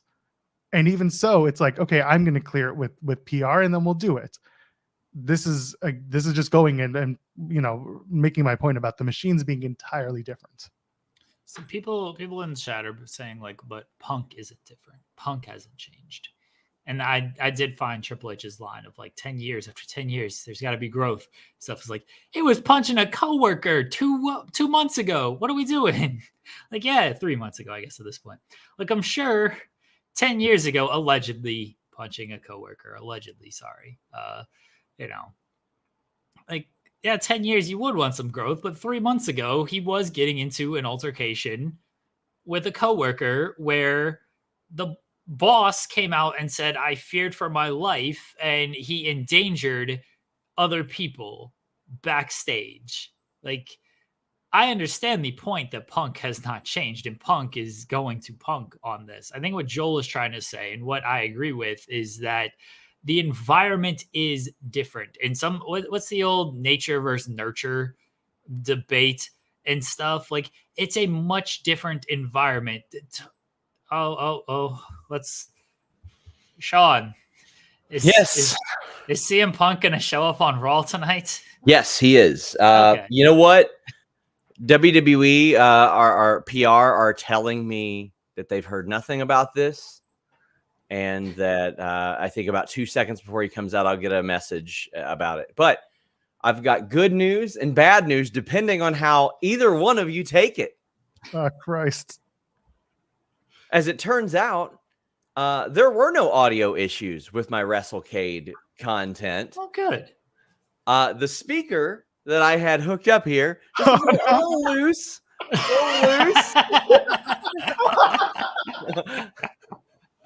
So it was only giving me one side of the audio. So therefore, Joel, your services are not required to repair these audio files. Wow. Well, thank you. I can still take. I can still work on them for you as per our usual deal.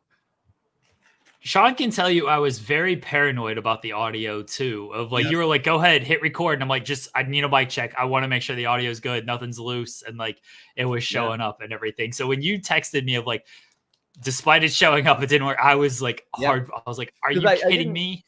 I didn't want you to think I was like blaming you, because I knew that you went above and beyond to do everything that you possibly could in order to make sure that audio was working. And it was. Because I sent it to Rob, who was going to clip some of the Shaza thing that I'm doing this week, and do it. And he's like, audio sounds fine to me. And I was like, I bet it's that speaker that I haven't replaced and that I've been holding off replacing. I need to get some Bluetooth speakers up here. But yeah, I didn't think you were blaming me because I don't know what else I could have done. It worked. It showed up There's on a a lot. thing. There's a lot you could have done. Yeah, fair. I didn't really do anything this weekend, honestly. I just kind of hung out and said hi to people. Married Joe Pearl. I had a great time. But I interviewed Eric Ademia, Alan Angels, Deanna Perrazzo, Steve Macklin, Emily Hale, Izzy, Richard Holiday, Veda Scott, and Zaya Brookside.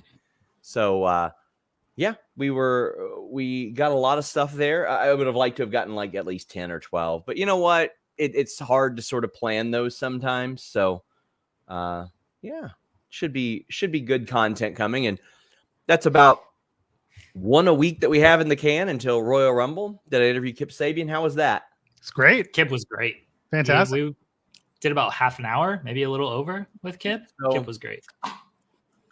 The first thing I went to cover live was Double or Nothing 2019. And anybody that's heard me talk about Kip Sabian knows that I did a scrum with him. I think I did a short interview with him as well. But he's so good at media. He's really good at it. He's so charismatic and charming and just full of charisma. He's wonderful. And I love that he speaks out on behalf of a lot of neurodivergent people as well. ADHD, all that good stuff. That's how I sort of reconnected with him a little bit. So I'm just very glad to see that. But yeah, Kip was great and really happy to have him on. I always get worried about that stuff, you know, Sean. Are you happy to have me on? Because I was told that my career was over or something. Is it? Oh. Well, that's why you're on this show, because your career is over. You know how you can fix it? Fly to Nashville, go to Raw tonight, and then show up on Wednesday to talk about the experience with us officially on the show. We redeem careers as much as we put them on the map. I don't have to fly to Nashville, Playboy. It's 3 hours away. Listen, I live in Canada. Everything is a flight better than a drive, okay? So let me tell you what pisses me off about Denise Salcedo. Let's go. Sean shoots hard on Denise Salcedo. I get the scoop, and I even dropped in some Nashville natives DMs to tell them SummerSlam, Nashville. Jeremy can confirm. I did that with the Cleveland thing with him. But I told some wrestlers, like, hey, you got a home game for this one. I'm excited. I can drive down. So the middle of nowhere in which I used to live, Ewing, Kentucky, was about 4.5 hours from Nashville.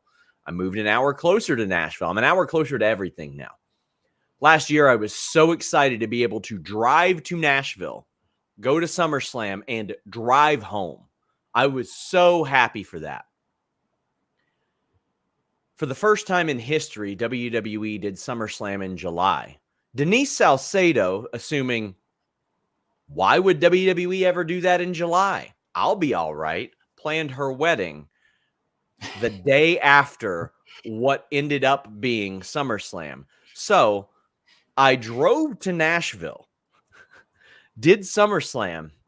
I had to leave SummerSlam early because in the wee hours, like a few hours after SummerSlam, I had to catch a flight to LA from Nashville, fly from LA back to Nashville, then drive 3 hours, 3.5 hours, I think it was at the time, that I got there in less than 3. We'll not tell the cops about that one, about Bad Boy SRS, because my wife had her first day of her new job the next day.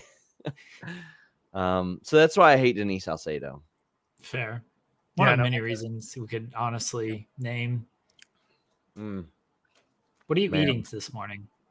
I'm not eating eggs. I'm eating a chicken teriyaki salad from I'm gonna say Subway. he's shaking up that salad. That's a salad. Okay.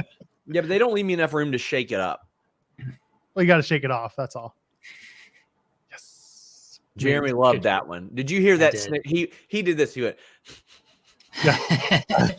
That's the pop I live for from Jeremy, because that's the one I know matters the most.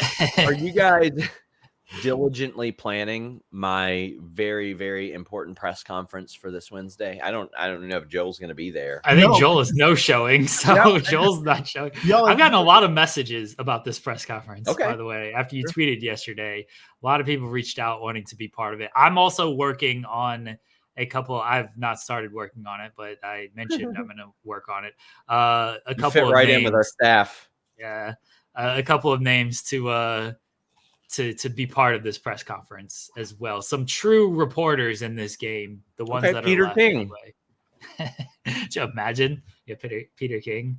Peter Almost King, Alfred Konawa, all the greats. Should I get him? I'm excited for the headline that he puts out. Sean Ross Sapp defeats Shazza McKenzie. He'll put it out tonight. My match is Saturday. I was gonna say, should I get Alfred and he can ask Sean? I heard this match was canceled. Like, huh? No, still happening. He did report that he heard from people in Black Label Pro, which maybe he talked to Brogan Finley back then, but he is like, and higher ups were very mad. And I was like, higher ups, there's one. Mikey. Yeah, It's that's Mikey. the only higher up. And Tyler. And I'll give you a guess who booked me. I don't know if there are higher ups at Black Label. I'll be there this weekend. I'll see you again. 2 weeks in a row. I'm excited. You should be. Looking forward to it. It's going to be a lot of fun to watch, and I'm sure it's going to be a lot of fun to participate in. We have told people to bring their sleeping bags because the shows are very long, and I know that you'll appreciate that. I'm trying to politic to get on as early as possible. We were I want you to politic for that too, so I can watch the match, say hi to people, and then all right, I gotta get back home.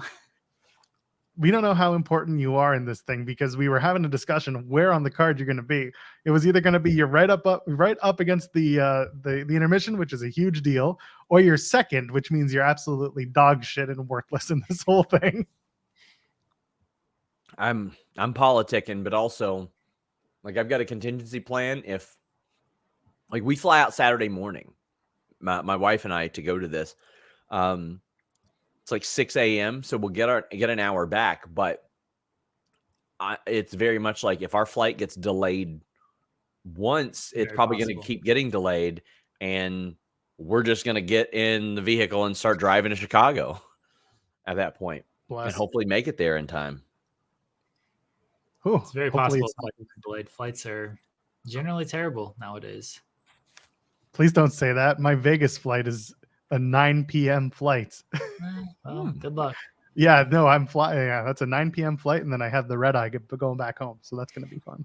My God. Yeah, this is what I get. Don't worry. I will have content for us. so much.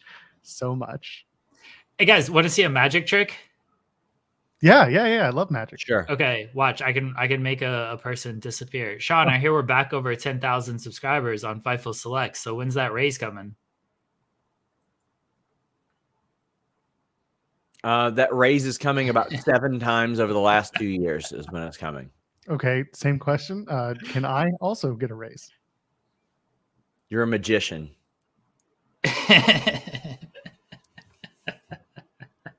Look at that. We're just a regular Penn and Teller, but we both talk too much.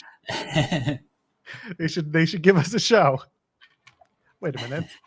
Anyway, yeah, good old pile driver finisher. Wow, we're actually enjoying this podcast till a third guy showed up. This is the story of our show. Again, your ratings just whenever Sean shows up, and I don't understand. We are the inverse of the regular Fightful channel. Like the main Fightful channel, Sean shows up, people are like, "Oh, let's go." The guy who's on the channel, let's go. Ratings up. When Sean shows up here. People want wrestling in their wrestling show, and that's what gets thrown off when Sean shows up. It's true, completely. Here we are. Now we got to rebuild the audience. So is WWE dead now that CM Punk is here? Is he burying the company? What do we think happens with CM Punk tonight? He's going to be there live on Raw. Like, what's obviously someone, the easy bit is someone interrupts, right? Like, hey, here's CM Punk, and then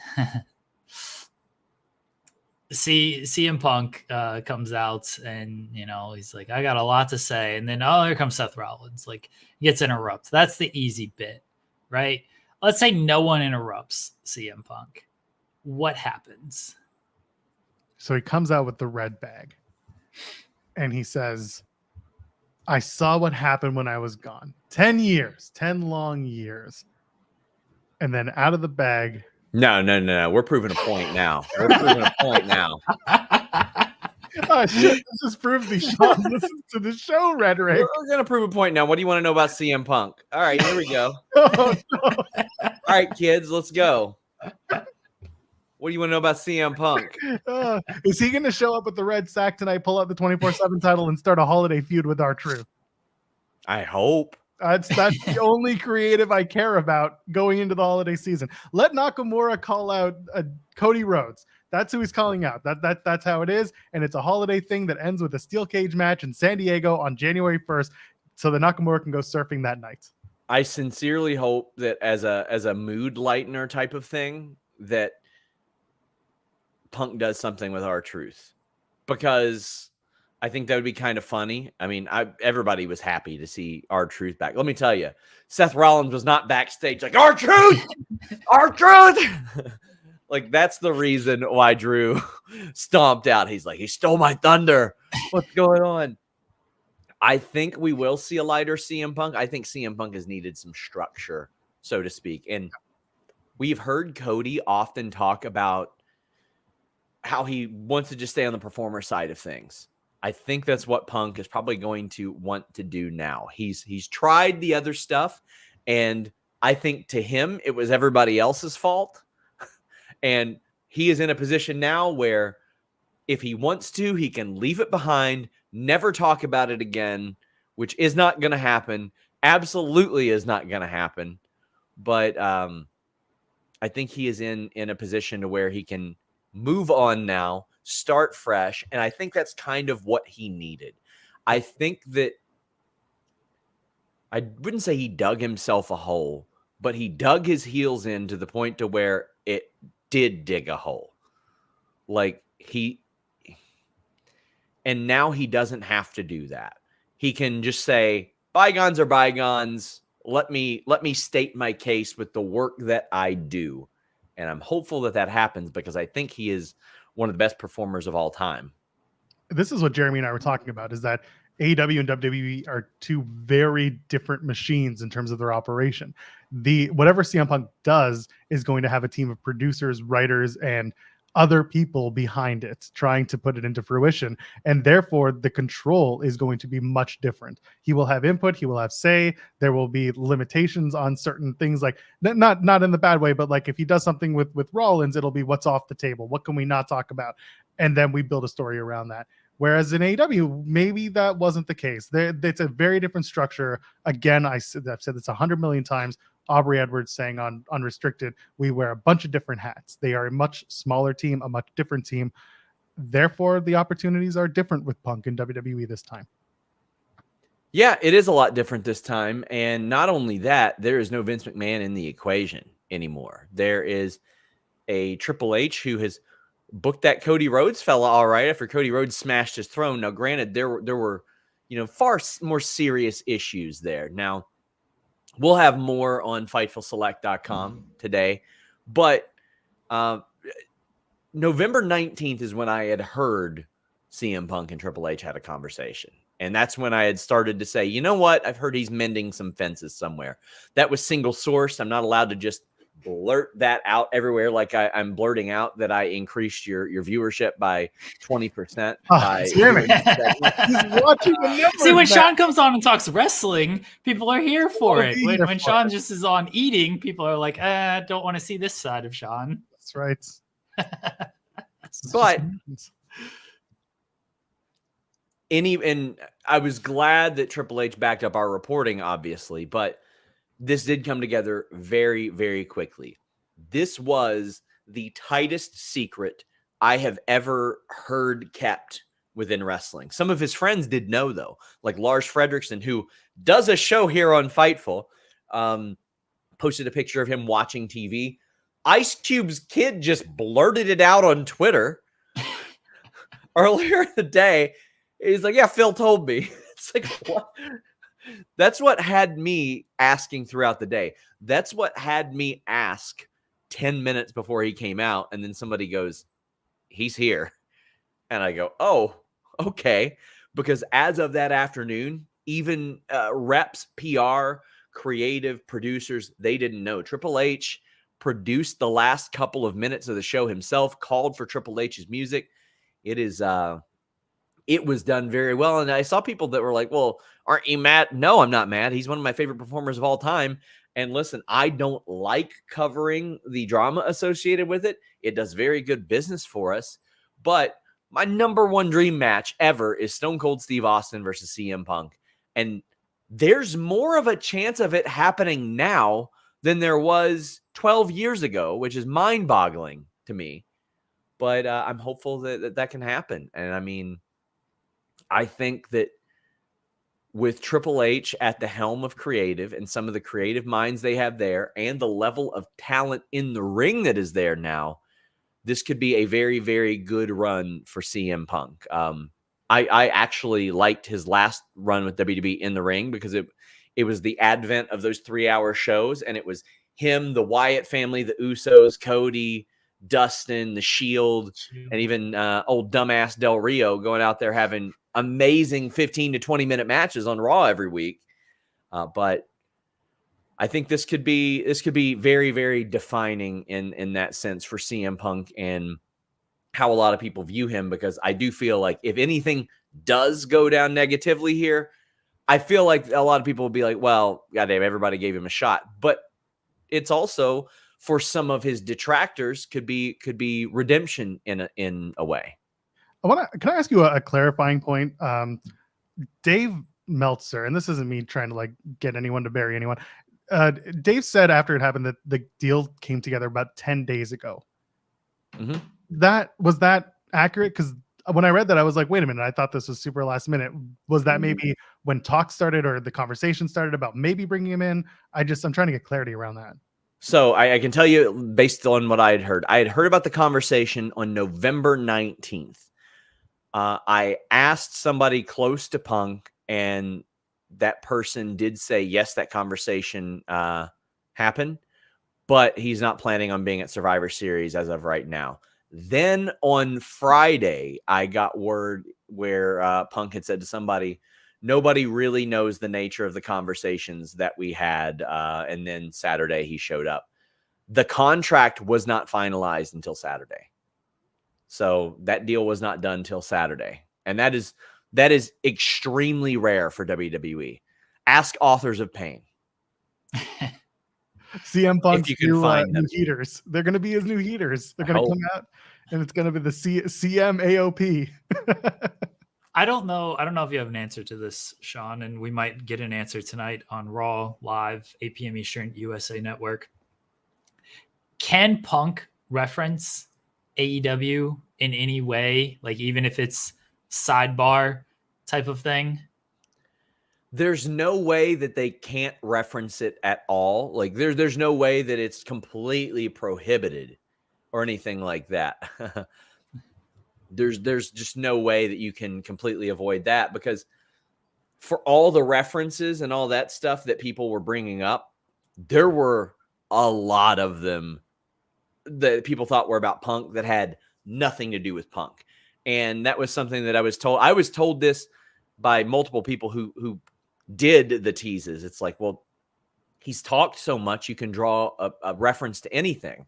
That's also the case with AEW. AEW's got so many CM Punk stories at this point that even if you don't, people are going to say that you are referencing it. And and this is me, if I were CM Punk, I would look at this as, you know what? This is a new start, a new beginning. have your fun. I mean, maybe some good-hearted shots or something like that.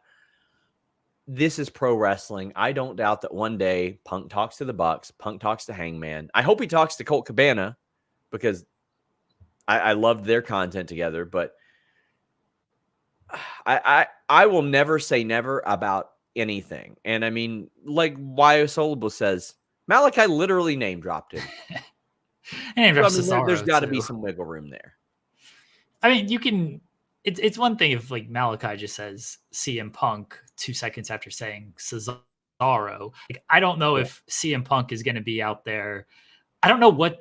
Nothing's going to be taken as lighthearted, and I think that's where you run the risk of like no matter what you say, people are going to be like, "Oh, look at him. He's still a jerk. He's still holding this grudge," type of thing. I don't think he can go out there tonight and be like, now that I'm here, a lot of people are fearing for their lives backstage. Like, I don't think you can say anything like that. Like, nothing. I don't know what you can say that's going to be taken as lighthearted. I guess that's where I don't know if you can even want to go there, but I also think you do have to reference something because it was there for 2 years and a lot happened in that 2 years. Hope he's just like, man, I left to get cigarettes. What happened? Yeah. I hope he pulls out his phone and calls David Zaslav just live on the air. Just get that going. Hey, remember you called me One Bill Phil? Listen, we need a thing for Raw. You got 2024 open? There's going to be a whole lot of stuff. And I've talked about this on Fightful Select an awful lot. NBA is going to cause massive shifts for everybody because first off, Shaq, Kenny, Ernie, and Charles are like their show. I mean, they're probably getting picked up by ESPN, right? So that's where they're heading. But as a result, you know, that takes away some of the luster of outside programs. Like USA Network probably isn't getting them, but USA Network is expected to be in the running for the NBA rights. That will drastically affect their potential budget for wrestling programming moving forward, which is why they were like, well, let's get the higher rated show, pay the amount of money that we were going to pay Raw anyway. And it's winter proof where in the fall and winter months, it's not going to get impacted by football nearly as much. And then maybe we get basketball as well. And then if they don't get basketball, they can turn right back around to WWE and say, okay, yeah, we'll do Raw. Makes sense to me. I mean, Nick Khan is one of the all-time great hires by WWE. He's very, very smart. He has completely revolutionized that company from a monetization standpoint. And I'm just wondering how we can get a deal with Ruffles. Listen, I'm very upset that they didn't get rid of the thumbtack spot on Saturday and replace them with Ruffles. Why couldn't they take a giant bag of Ruffles, beat each other over the head with them, open it up, and then just do some moves on the Ruffles? Yeah. Sure would have been great. Well, Joel, do you have anything to say to me as you look up and you see that number above your head? Yeah, are the Bears and Vikings big enough game to, affect tonight's ratings? Tonight? Ugh, that's an ugly game. Well, it's football, so yeah. It's football. That's fair. I mean, I don't know what the hell I'm doing next Monday. I don't have any idea if I'm going to be on the Raw post show or if I'm going to be watching the Bengals get their asses kicked by the Jags. So give them a free Graps preview.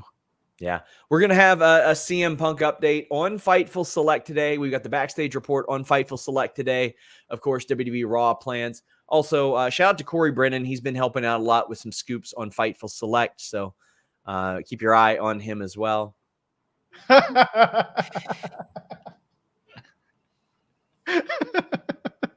I didn't say it. I'm just going. The chat is. You want to talk about wrestling? You want to talk about Shaza McKenzie versus SRS at Black Label Pro this Saturday, December 2nd, outside of Chicago.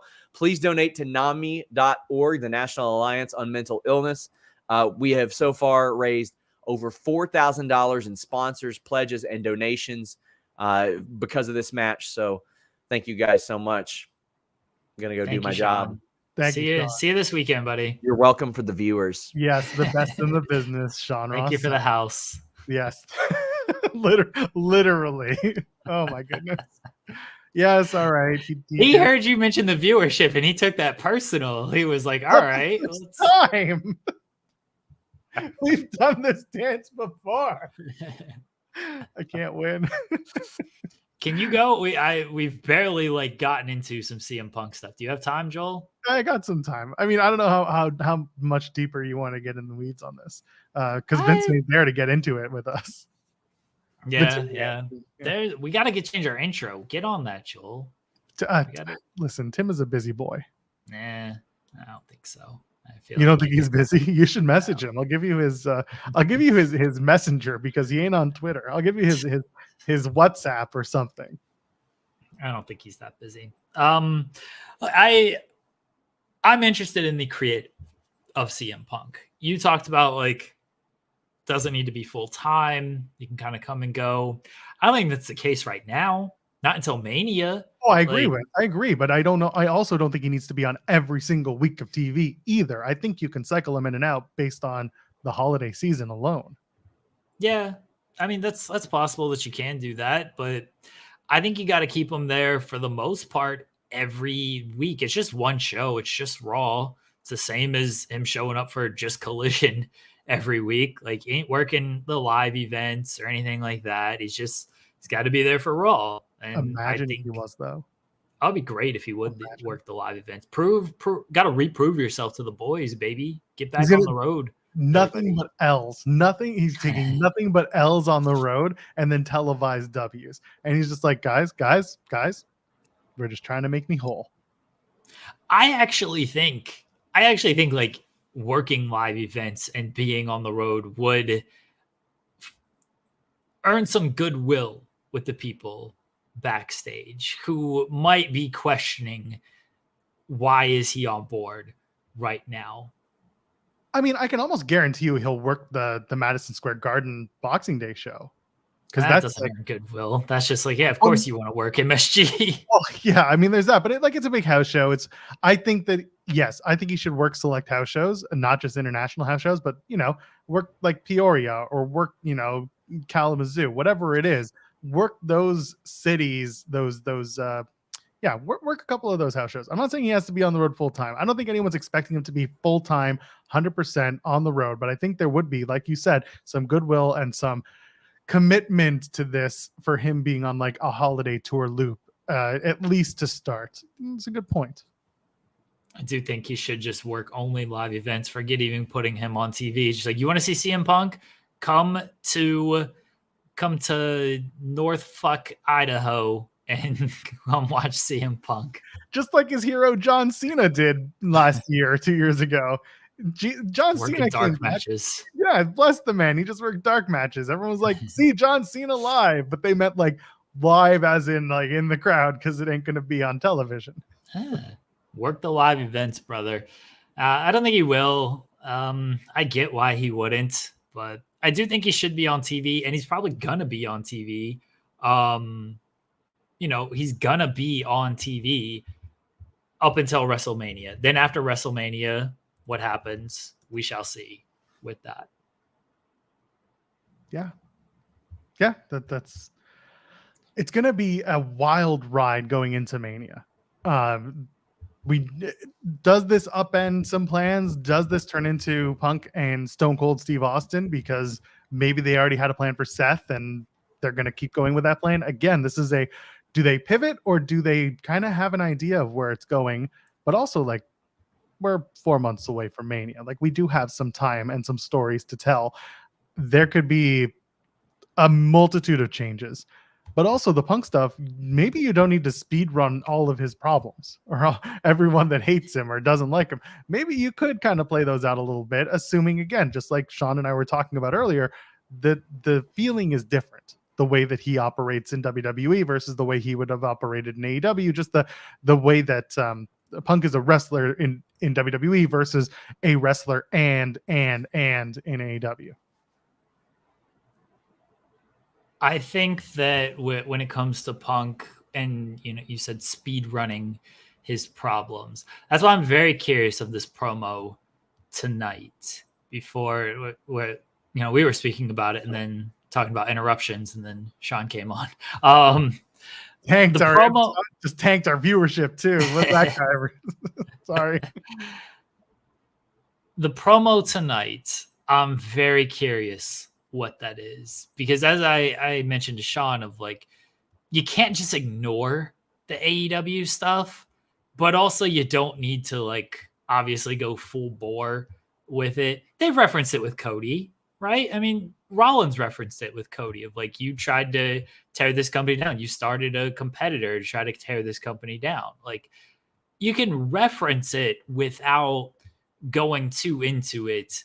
And like I was saying with Sean, of like, anything he says is gonna be a perceived shot, right? Like, is there anything he can like say that is like, oh, that's playful and funny and haha? Because remember the peg warmer comment, Punk thought he was being playful and funny, and people are like, oh, there's still a lot of heat here.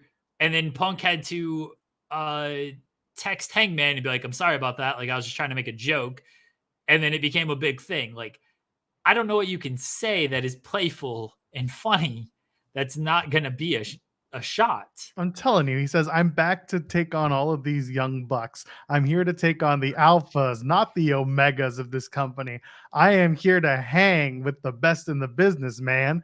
He does everything that is so tongue-in-cheek and just a little petty that people both laugh, and then people who take this way too seriously get all antsy about it, and that's fine. Let them. But like, there are little word plays that he can use that he could get away with and be like, I'm not a con man.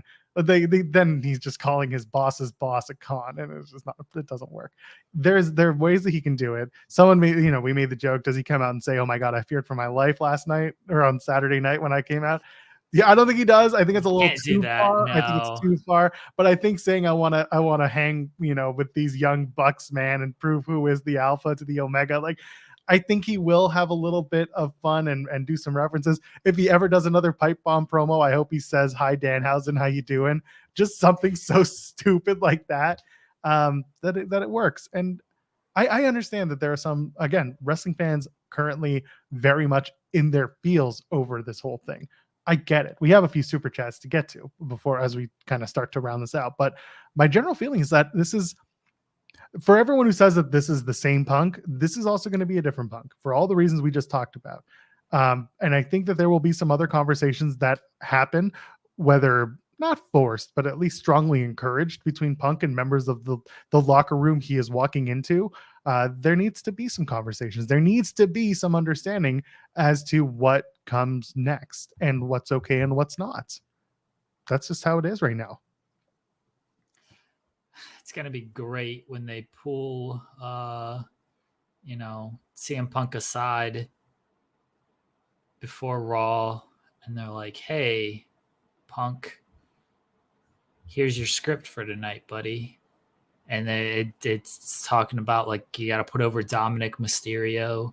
But, like, this past Saturday at the premium live event, WWE Survivor Series, the Ruthless Judgment Day, we're in the War Games with the American Nightmare, Cody Rhodes, Seth freaking Rollins. Main event, Jey Uso, Sami Zayn, and the WWE Universe saw the return of the Viper, Randy Orton. And it was a great premium live event, the highest grossing WWE Survivor Series in history, the most watched on the famous Peacock network. And in Chicago, I couldn't just sit there and not be part of it. So I said to myself, CM Punk, what would the WWE Universe want you to do? They would not want you to sit here alone in Chicago. They would want to see you at WWE Survivor Series on the Peacock network, one of our staple premium live events. So I went to Chicago and I went to the Allstate Arena and I said, hit my music.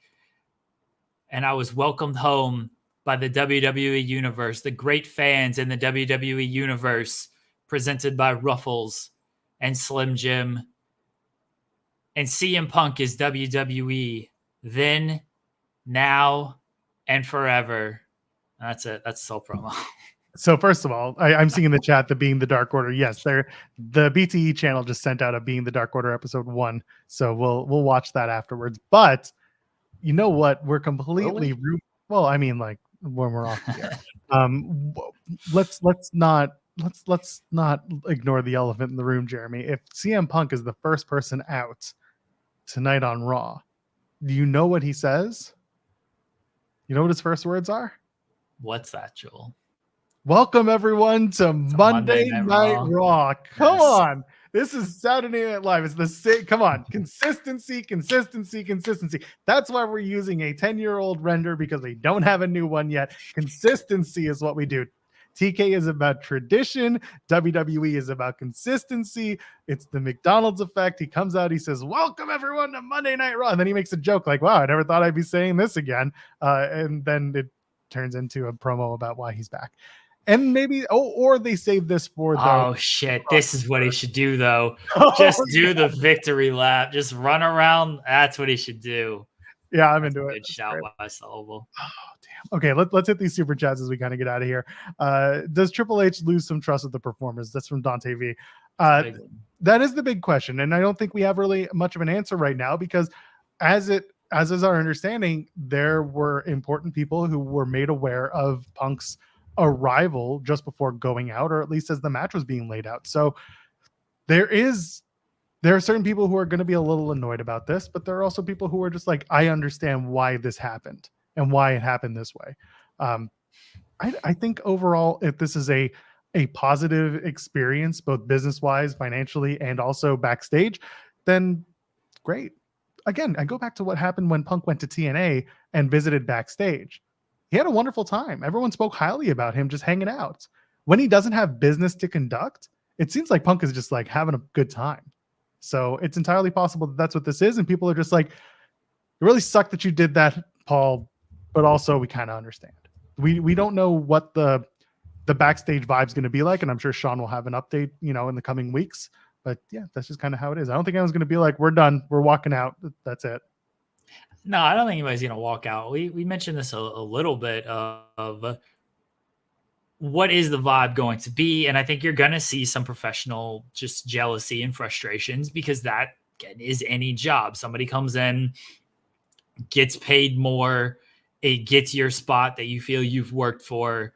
You're going to be a little bit upset about that. That is maybe not any job, because not every job works like that, but certainly professional jobs of like this magnitude, of sports and entertainment magnitude, that happens all the time. Why is this team paying this free agent this much when they should be paying this person more? Why is this person playing over this person? That happens in any sport. Wrestling, it's a lot more subjective, because it's not like, well, this guy's really good compared to this person. Like, people think certain people are better wrestlers than CM Punk. People think there's better promos than CM Punk. So it's like, okay, why is CM Punk getting this? So yeah, that's anything like that. As far as Triple H losing the trust of talent, it's a possibility. I think he's built up enough to where people are like, all right, I'm not like thrilled about this. I know it's a cliche saying, I'll let it play out. I'll see where it goes. And if it doesn't go well, then that's going to be on Triple H. They're going to look at him and be like, why did we do this? Like, things are going great. Because that's the thing. They don't need him. They don't. They're doing just fine without him. That show was sold out long before there was a rumor of CM Punk. That show was sold out when CM Punk was still in AEW and there was zero chance of him showing up. So they don't need him in that regard. They're going into a Rumble season, a WrestleMania season, where they got a lot of top baby faces, where they got a dominant heel champion. They got a dominant heel secondary champion in Gunther as well. Like, they're clicking on a lot of cylinders. They got a strong women's division, especially at the top, that they're booking well. Like, they're clicking on a lot of cylinders that they don't need this random CM Punk guy there. And so to throw him in there, you know that GIF, that video of that chef who just like throws something in there and then it starts this giant fire and he's like, oh, it basically burns his apartment down. Like, that's what it could be. for CM Punk. And it's like, what? Oh, what was that point doing? You were boiling the water just fine. Why'd you toss dynamite into the water? Like, we were good here. So they don't need him. And it could hurt some trust in the performers if he comes in, that isn't in line, and then just messes up some things. It could also be a big shot in the arm where it boosts everything and people are like, oh, well, now I'm getting more money because of this. I think that's people might get frustrated, but if Drew McIntyre ends up getting more money out of this, I think that's a good thing too. If Becky's contract reportedly coming up as well, if they're looking at it of like, yeah, that's great, you signed CM Punk, like he's helped. What about the people who got us to this point? And Becky and Drew certainly got an argument there of like, how much is he getting? Okay, well, I'm going to need this, or I'm going to need this concession because he's getting this. So it could help in that. Now, if they don't get that, but Punk got what he got, then we got some more issues on our hand. It's a risk. It's a risk because of the history and the feelings. It's a risk. Obviously, Triple H was comfortable in taking, and he feels confident about. And we'll see sooner rather than later if he's proven right. We'll probably know within the next certainly within the next year with all these contracts in 2024, but maybe even sooner than that, like around WrestleMania. Yeah, I was gonna say like post Rumble, we'll start getting a real taste of what the landscape looks like. Again, they got to go to Australia and do the Elimination Chamber show. There are a lot of wheels spinning right now in terms of what's coming up heading into WrestleMania in the WWE sphere. So yeah, there's a lot happening. Chi-Town Spurs says, can't wait for the CM Punk versus Seth Rollins Philadelphia street fight at WrestleMania Night 1, sponsored by Chili's Bar and Grill, like no place else. You know what? I want it to be sponsored by Geno's or Pat's, one of the Philly cheesesteak places. Come on, support local, and then they have a good match where they just beat the shit out of each other with giant hoagies. I'm for that. Yeah. I'm for it. I look forward to the sponsorship stuff. Here's the thing. Punk can be funny and tongue-in-cheek when it comes to this stuff. Like, he can. It's just, he's got to do it the right way, and it doesn't always come off the right way. And with everything else, with him, it might not come off the right way. So Why Syllable brings up a good point. I think it's been underplayed is, Punk's health versus interpersonal issues. And this is kind of the reason why working house shows isn't actually such a bad call for Punk, because, again, part of the AEW issue sometimes with injury is either they're working too much or they're not working enough. They're only working television once a week, and your body doesn't really adapt as well. Punk wasn't working any matches outside of the ones he was, doing in AEW. Whereas with WWE, if he works a few, tune-up matches once in a while, Grab a Hold doesn't have to go crazy, doesn't have to go ham. Can work The Miz. He can work the safest guy in the room. He can work with him and still keep the rust off and keep the injury, potential at a minimum. That's okay. And again, the WWE style is different from the AEW style, is different from the indie style, is different from a lot of different styles. Punk can work that style and get away with it. He doesn't need to do some of the stuff that he felt the need to break out in AEW.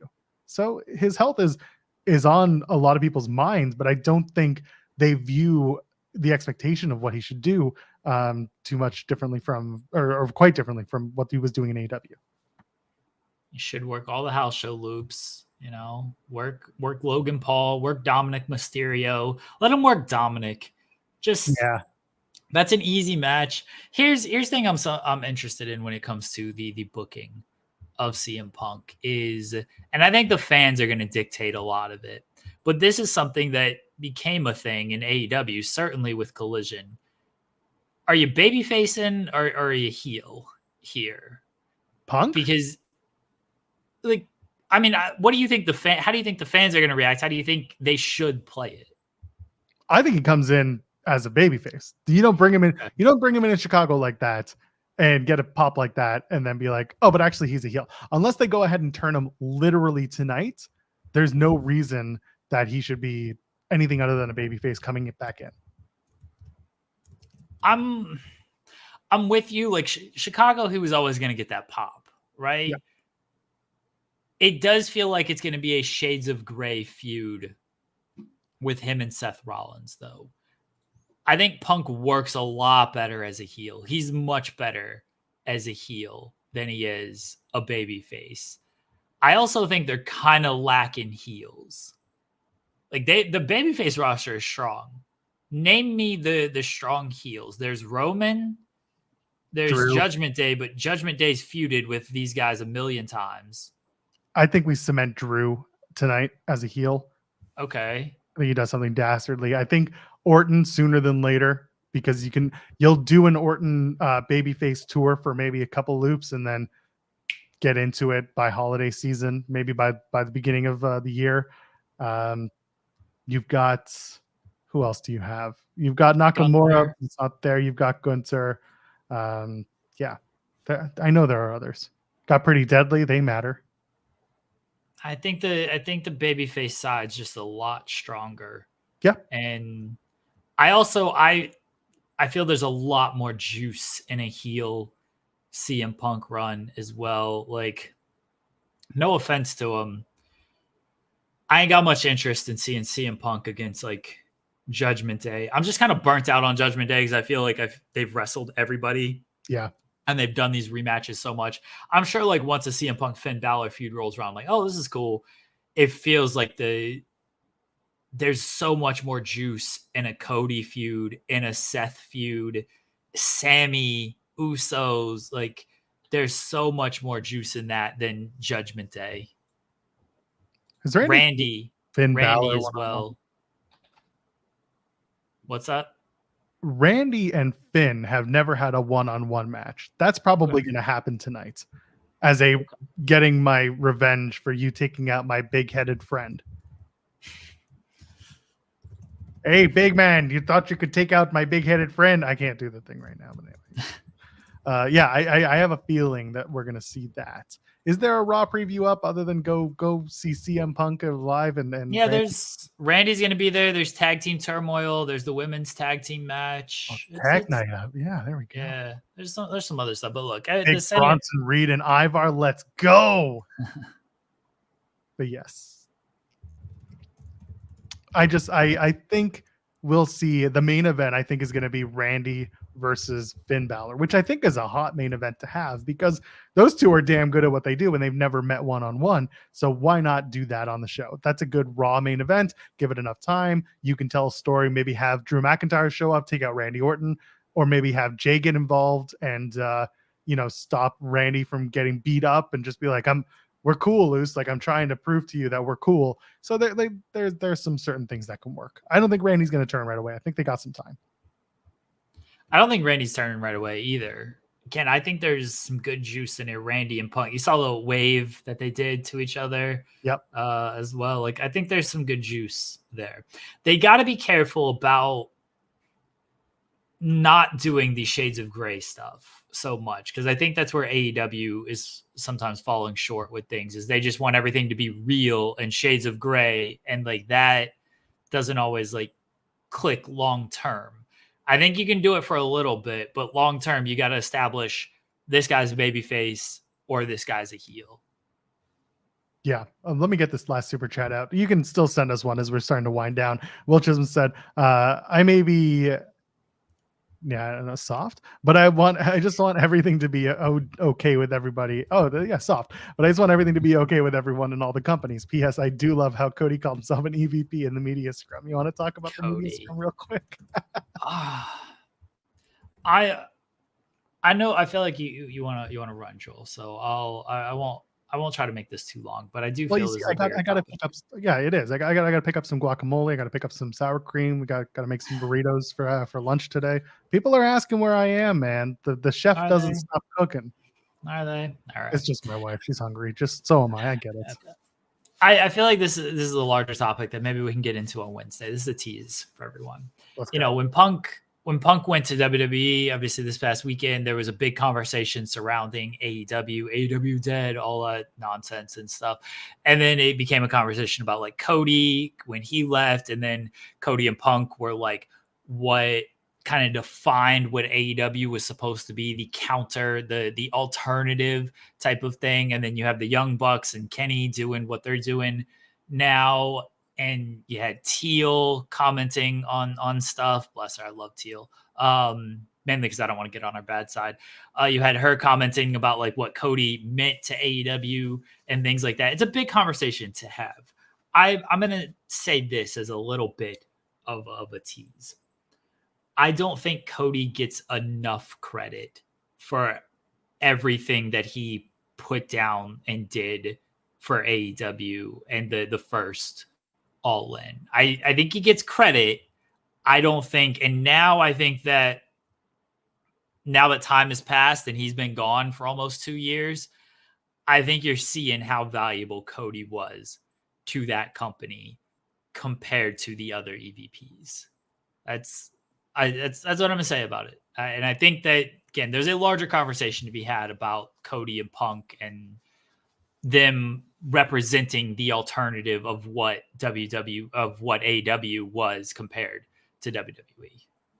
Yeah, I completely agree. And you're not the first person to bring it up, and I know you're not going to be the last. So with all that in mind, we have plenty to talk about on Wednesday. Maybe we'll even have somebody come and join us on the show. Who knows? Someone, we'll figure it out. Either way, this was a good show. We go long as we do when the big moments surprise us and take us on a ride. And then Sean wants to prove himself useful to us. So he comes on and he's just like, I'm really good at this. And he is. So thank you. We love Sean. Sean said such nice things about this show. Can't believe that. Over WrestleCade weekend. He said very nice things about this show. We love when Sean shows up. Sometimes when he's just eating, when we're in the middle of our deep conversations, I understand people like, well, where's the wrestling talk? Like Sean deserves a break from the wrestling talk. And I think he comes on this show to take a little bit of break from it. I totally understand it. That's what I do when I'm not doing this show. So with that in mind, we're going to get out of here for the day. We're going to be back on Wednesday, 10 a.m. Eastern, picking it all up. Whatever happened on Raw, whatever's going to happen on Dynamite. There's a bunch of Continental Classic matches that have been announced. Looking forward to talking about how those might flesh out and maybe get a little bit more deeper into AEW, because let's face it, they got a show coming up too, and we got to get excited for those things. So yeah, and then of course Friday we're back again. So come and join us then. And Shaza and Sean have a media call on the main channel on Wednesday. Yeah. So that'll happen. I won't be there, so we'll see. Jeremy, you want to plug stuff? Not really. I just want to say thank you guys for hanging out with us 2.5 hours today. And then I know, I know basically Joel and I did a show. Kate was there, but I kind of hijacked it last night. So Joel and I have done 5 hours together over the past 5.5 hours or so to today. Or over the last 24 hours. But thank you to Kate for basically allowing me to hijack the show last night, and Joel. Thank you to Sean for always running in, and big shout out to Kip Sabian. He's just sent me a nice message. He said, I'll say this on air. He said, pass my good wishes to Joel for doing this. He said, send my thanks to Joel. Great talk. So Kip Sabian was fantastic. If you tuned in late or anything, or if you're watching the replay, I hope you're staying for the whole show. But check out the interview with Kip Sabian. He rules. Absolutely. And yeah, check out last night's show with Jeremy and Kate and myself. We're sitting over 1,700 views, which is hilarious because we clickbaited everyone last week and we got the same amount. So clearly the Punk thumbnails, unfortunately, they work. So we're back, baby. We'll see you again. Ladies and gentlemen, friends beyond the binary. I'm Joel Pearl, JOELPEARL. We will see you on Wednesday. Take care.